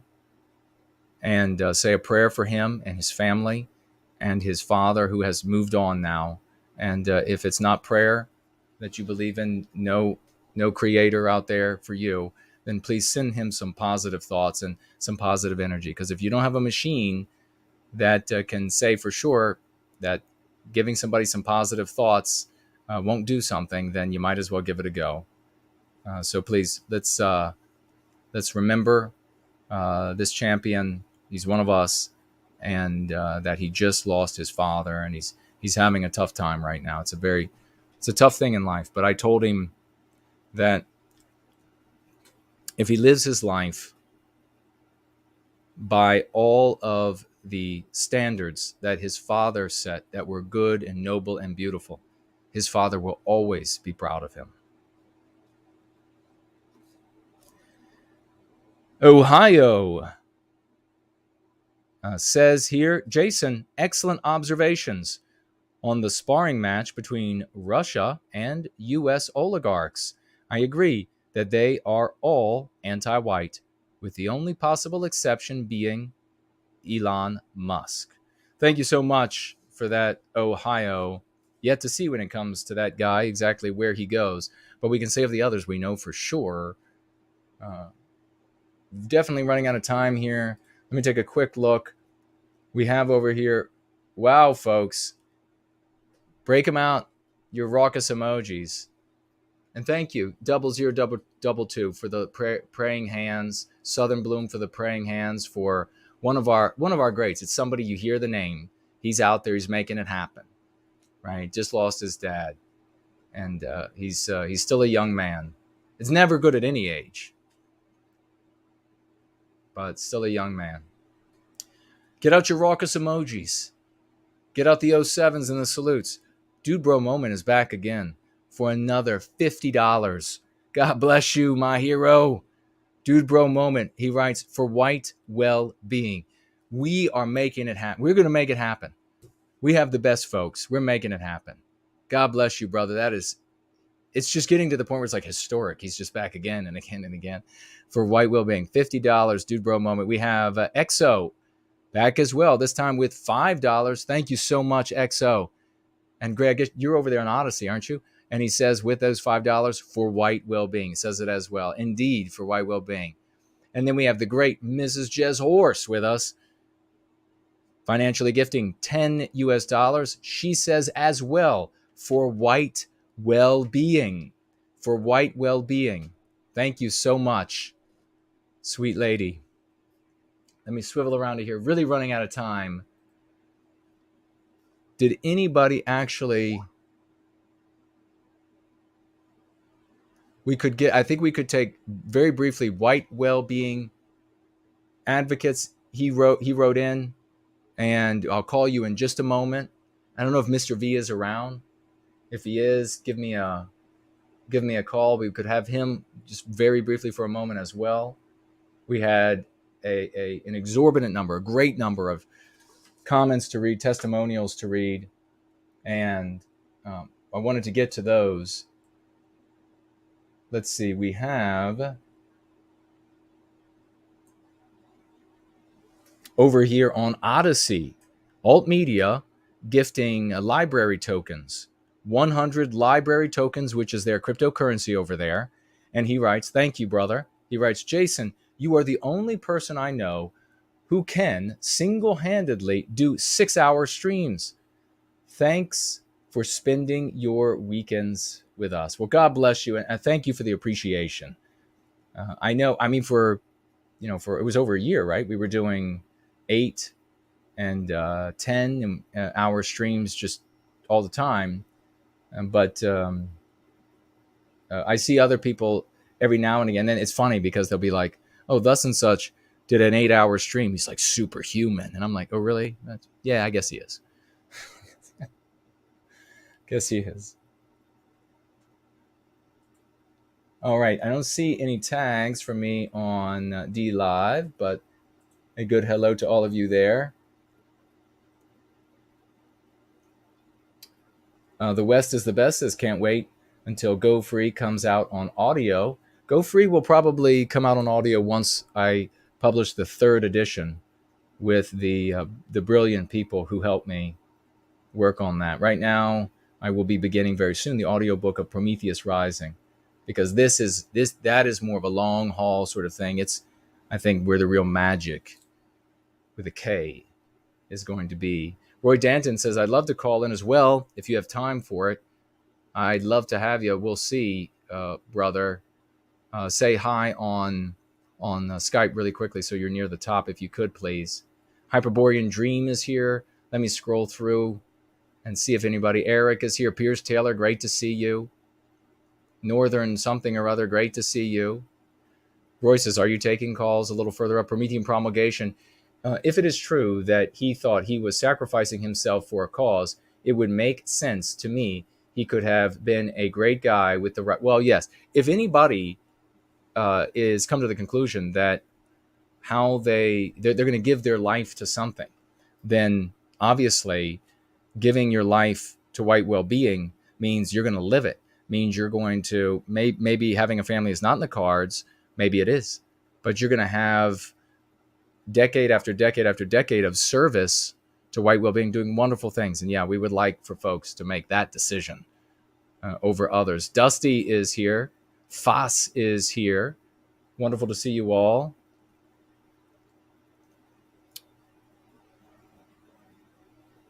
Fernell is still with us. Fernell, you got to let me know if the music sounded any better.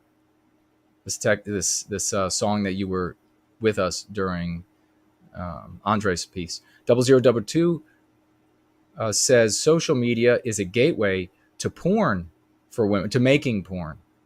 Yeah, precisely.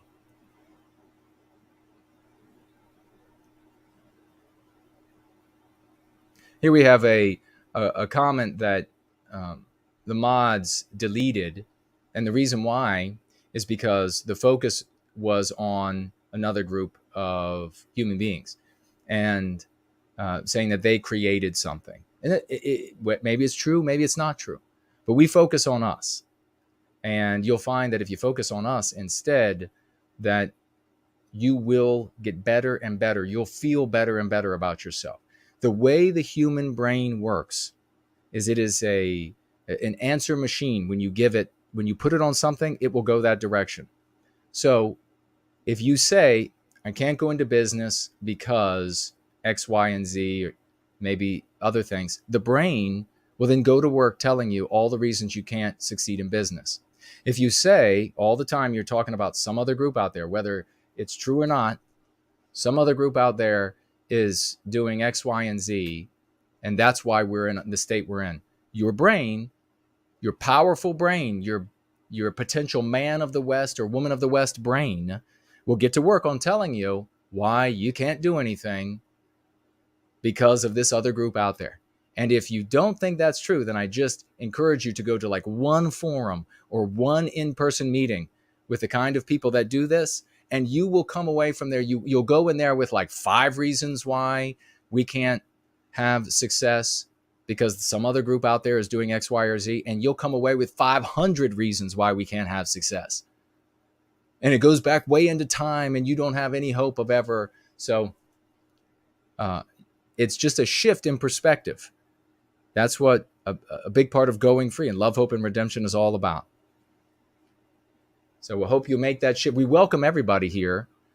And we ask everybody that's in the whole community, and I ask all of you in the community, when folks show up and they're using like MAGA tier verbiage or conservative tier verbiage or Ant-Nat verbiage or whatever it is, I ask you all to have some patience with them. Of course, they're going to be in that mindset, using that verbiage to say, hey, we get it. We know where you're coming from. You know, just like a priest, when confronted with a sinner, we know where you're coming from. And the priest, knowing he has sinned as well, we know where you're coming from. Maybe we've been there, that exact place. But here we do things a little differently. So if you don't mind setting those thoughts aside for a little while, check us out. And I'll happily answer your questions. Maybe, we can communicate by email or jump on the chat that we have on Telegram for White Wellbeing and ask questions there. And then, if 2 weeks, 2 months, whatever it is, you don't like it anymore, well, you can go. You can head on back to whatever it was before that you were digging into. More power to you to succeed there.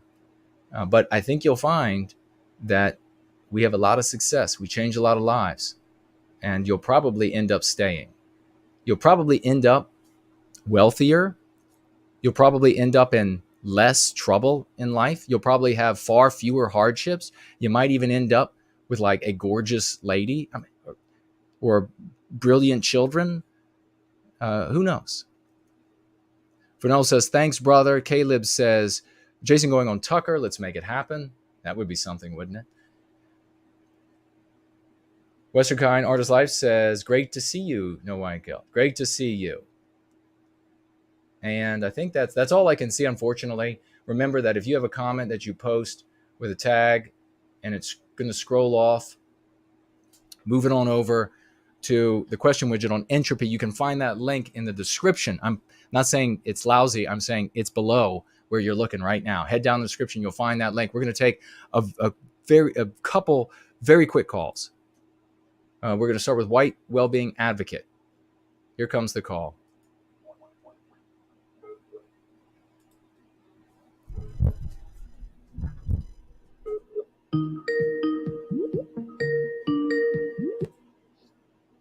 Hey, brother. What is on your mind, good brother?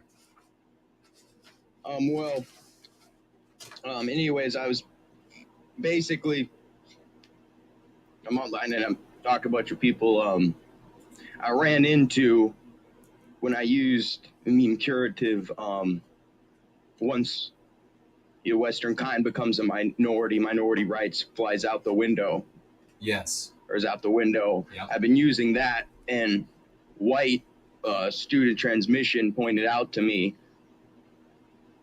that he's like, well, and he pointed out to me that which he is a champion of ours, by the way, but he pointed out to me that yeah, he is. a lot of these any like contracts and these laws and these policies and companies will use the word minority by legal technicality Yes. of just being code for non-whites, Yep. and written in such a way where even the places that we aren't the minority, when we do become the total minority, that by technicality of their definition in those rules, we're still not going to qualify as a minority based the way it's written. And so basically, which I've been trying to test, which I haven't gotten enough responses or results yet when I've been practicing different ways and meme curative so that to try to point that out so that way it doesn't dismiss that fact or people don't start to find that out or realize that. I know, and I've been which I haven't got. It may be a good thing that I haven't gotten responses by when I start practicing these and saying these in responses, because it might just mean people have nothing to rebuke back. Right. But I've been practicing, and as everyone else, maybe collectively we can try to work on MPs to make these points.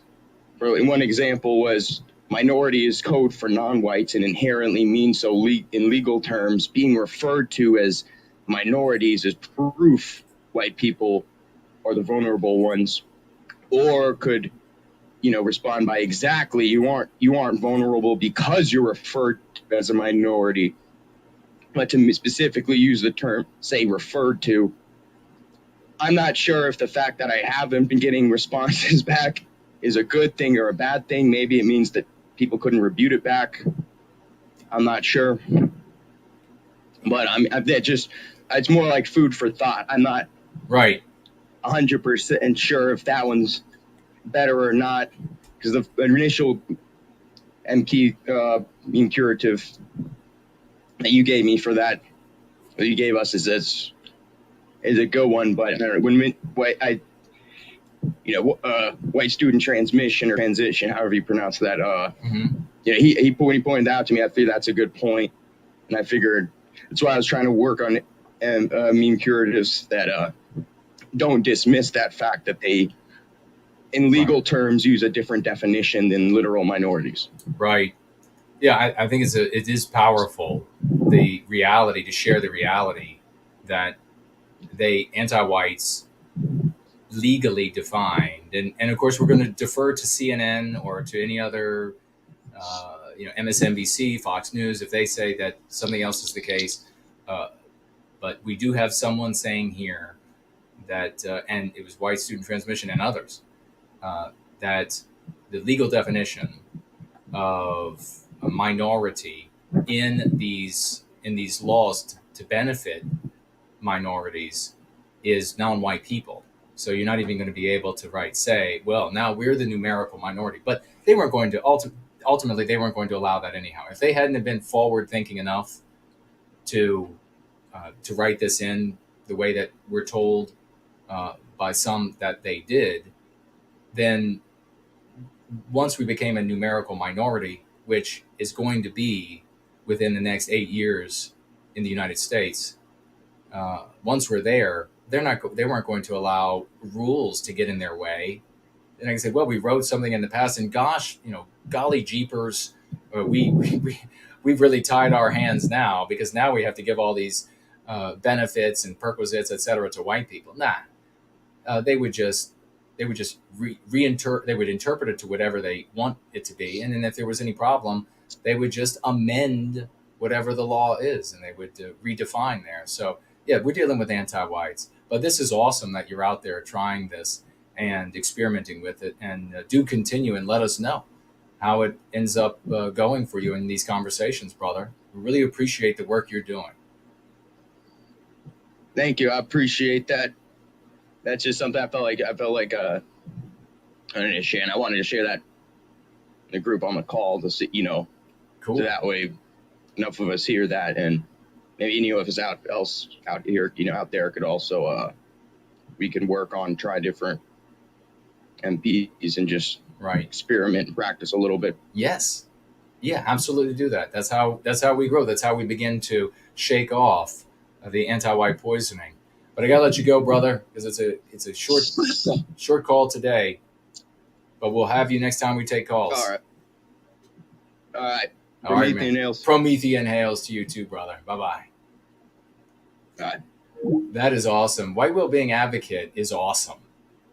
I mean, he is really awesome. He's out there just he's thinking. And he was like, how does this work? How can this be applied? I mean, the guy's awesome. We're going to reach out to Roy Danton, and I don't have anything from Mr. V, so I don't even know. For all we know, Mr. V's at work. So let me call Roy. Here we go, Roy. Get ready. Here comes the call.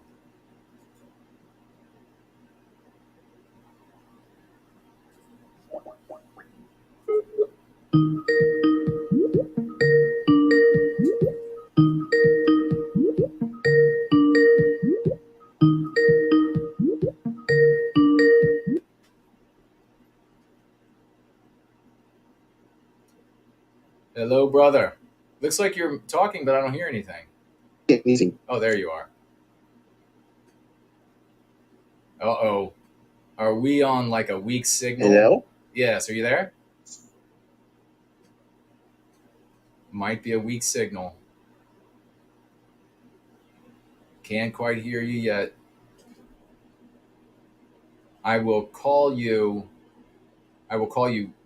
right back. Let me just check here. Looks like everything's okay. Okay, looks like everything's okay on my end. I'll call you right back.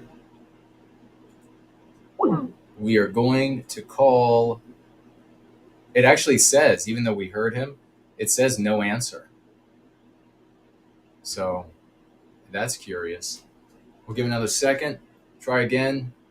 Here it comes.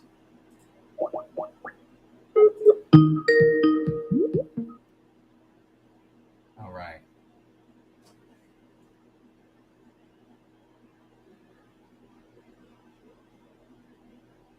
It says that the call is answered. Don't hear anything yet. Oh, wait. Hey. Oh, my gosh. I'm very...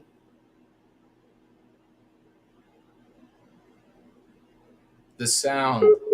Wait, reconnecting. It actually says there's a poor network connection. Roy is out in the hinterland, spreading white well-being to all the good brothers and sisters out there. My connection is without you. Okay, there. We could hear you. We could hear you. Are you there? Oh. Yeah, I We heard you for a moment. Oh, my brother, we might have This to. might not work. This might,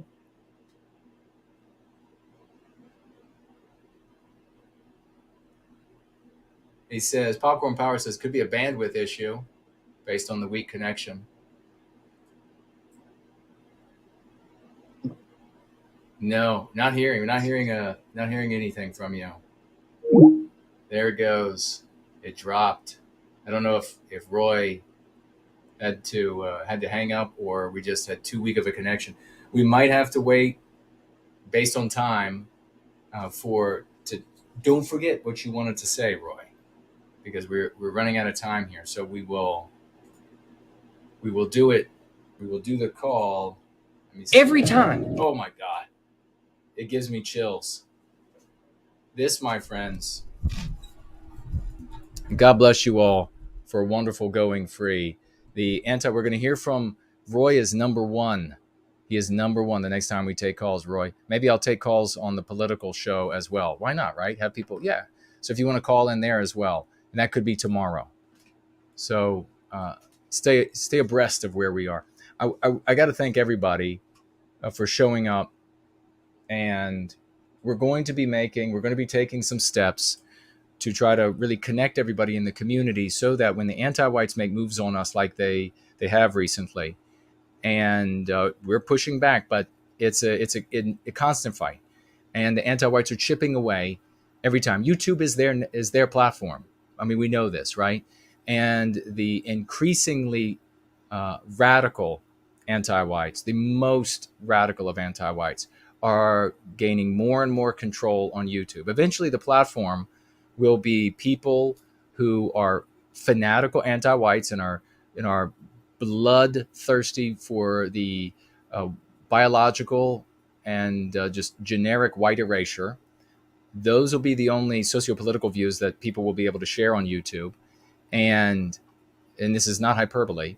And then others who never say anything socio-political whatsoever. No, unfortunately, I actually am down to like, how long is this? Oh yeah, I'm down to like, yeah, the connection. So we have to begin creating the spaces that we will need to continue the community on other platforms, which means that even though YouTube is convenient for you, even though it's a venue and you like that venue, you know where the toilets are, right? You know where the soda machine is or whatever it is. You know where the big screen TV is at this venue. It's comfortable for you. Even though it's comfortable for you, you're going to have to get acclimated to some other places. And to that end, we'll be taking some steps in the near future because eventually YouTube is, I want to be on YouTube forever. I want to be on YouTube forever. I only want to be on YouTube, just YouTube forever and ever.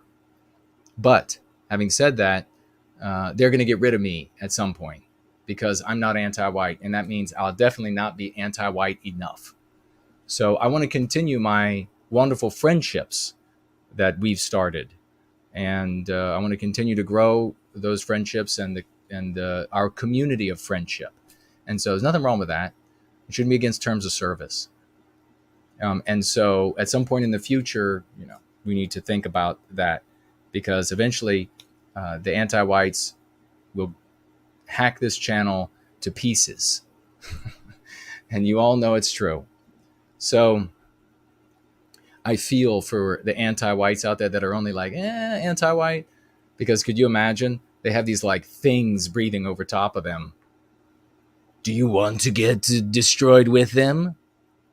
No, sir, ma'am, whatever you want to be called. I don't even know all the different Z's or C. What are they called? Is there a something for a sir and a ma'am? Something that's in between or beyond? I don't even know. But I'm sure the ear is against the door. So I do want to watch this. For the first time ever, I'm going to give over the closing of Going Free. I want you, if Fornull, is Fornull with us? If Fornull is live right now with his show, he will have just started. If he is live, I want everybody to go over to Fornelius Nuland on YouTube. or whatever he's saying if he's live, and listen to his chill out on his show. But really quickly, I'm going to wrap it up with the video made by No White Guilt Clips, and it is our great sister Yiz, the Eunuch and Unifier. And this is how we're going to wrap up the Going Free today. Love you all. Let's go free. And here she is. That I lay in bed, sad and crying at night, wanting to give up. Do you know what I think? What if in 40 years, 20 years, 10 years, there's an anti-white hate mob burning this field to the ground, and they have my mother hung from that tree over there. And my husband and I are next. They've gotten us beaten to almost unconsciousness, and they're going to kill us to take our land because I'm a white person that won't relent to the anti-white narrative. And that mob is going to kill me. I don't want my last thought before that happens to be, what if I would have just given more flyers? What if I would have just had one more event? What if I would have just made one more video or done one more live stream or sent one more email encouraging someone to not give up? What if I wouldn't have given up 10 or 12 years ago? What if I would have just done one more thing? No, that's the kind of passion we need. And it's the reason why, even though Going Free was thwarted yesterday, keep an eye out for it today, Memorial Day. Yiz is going free. Are you? Don't let them win.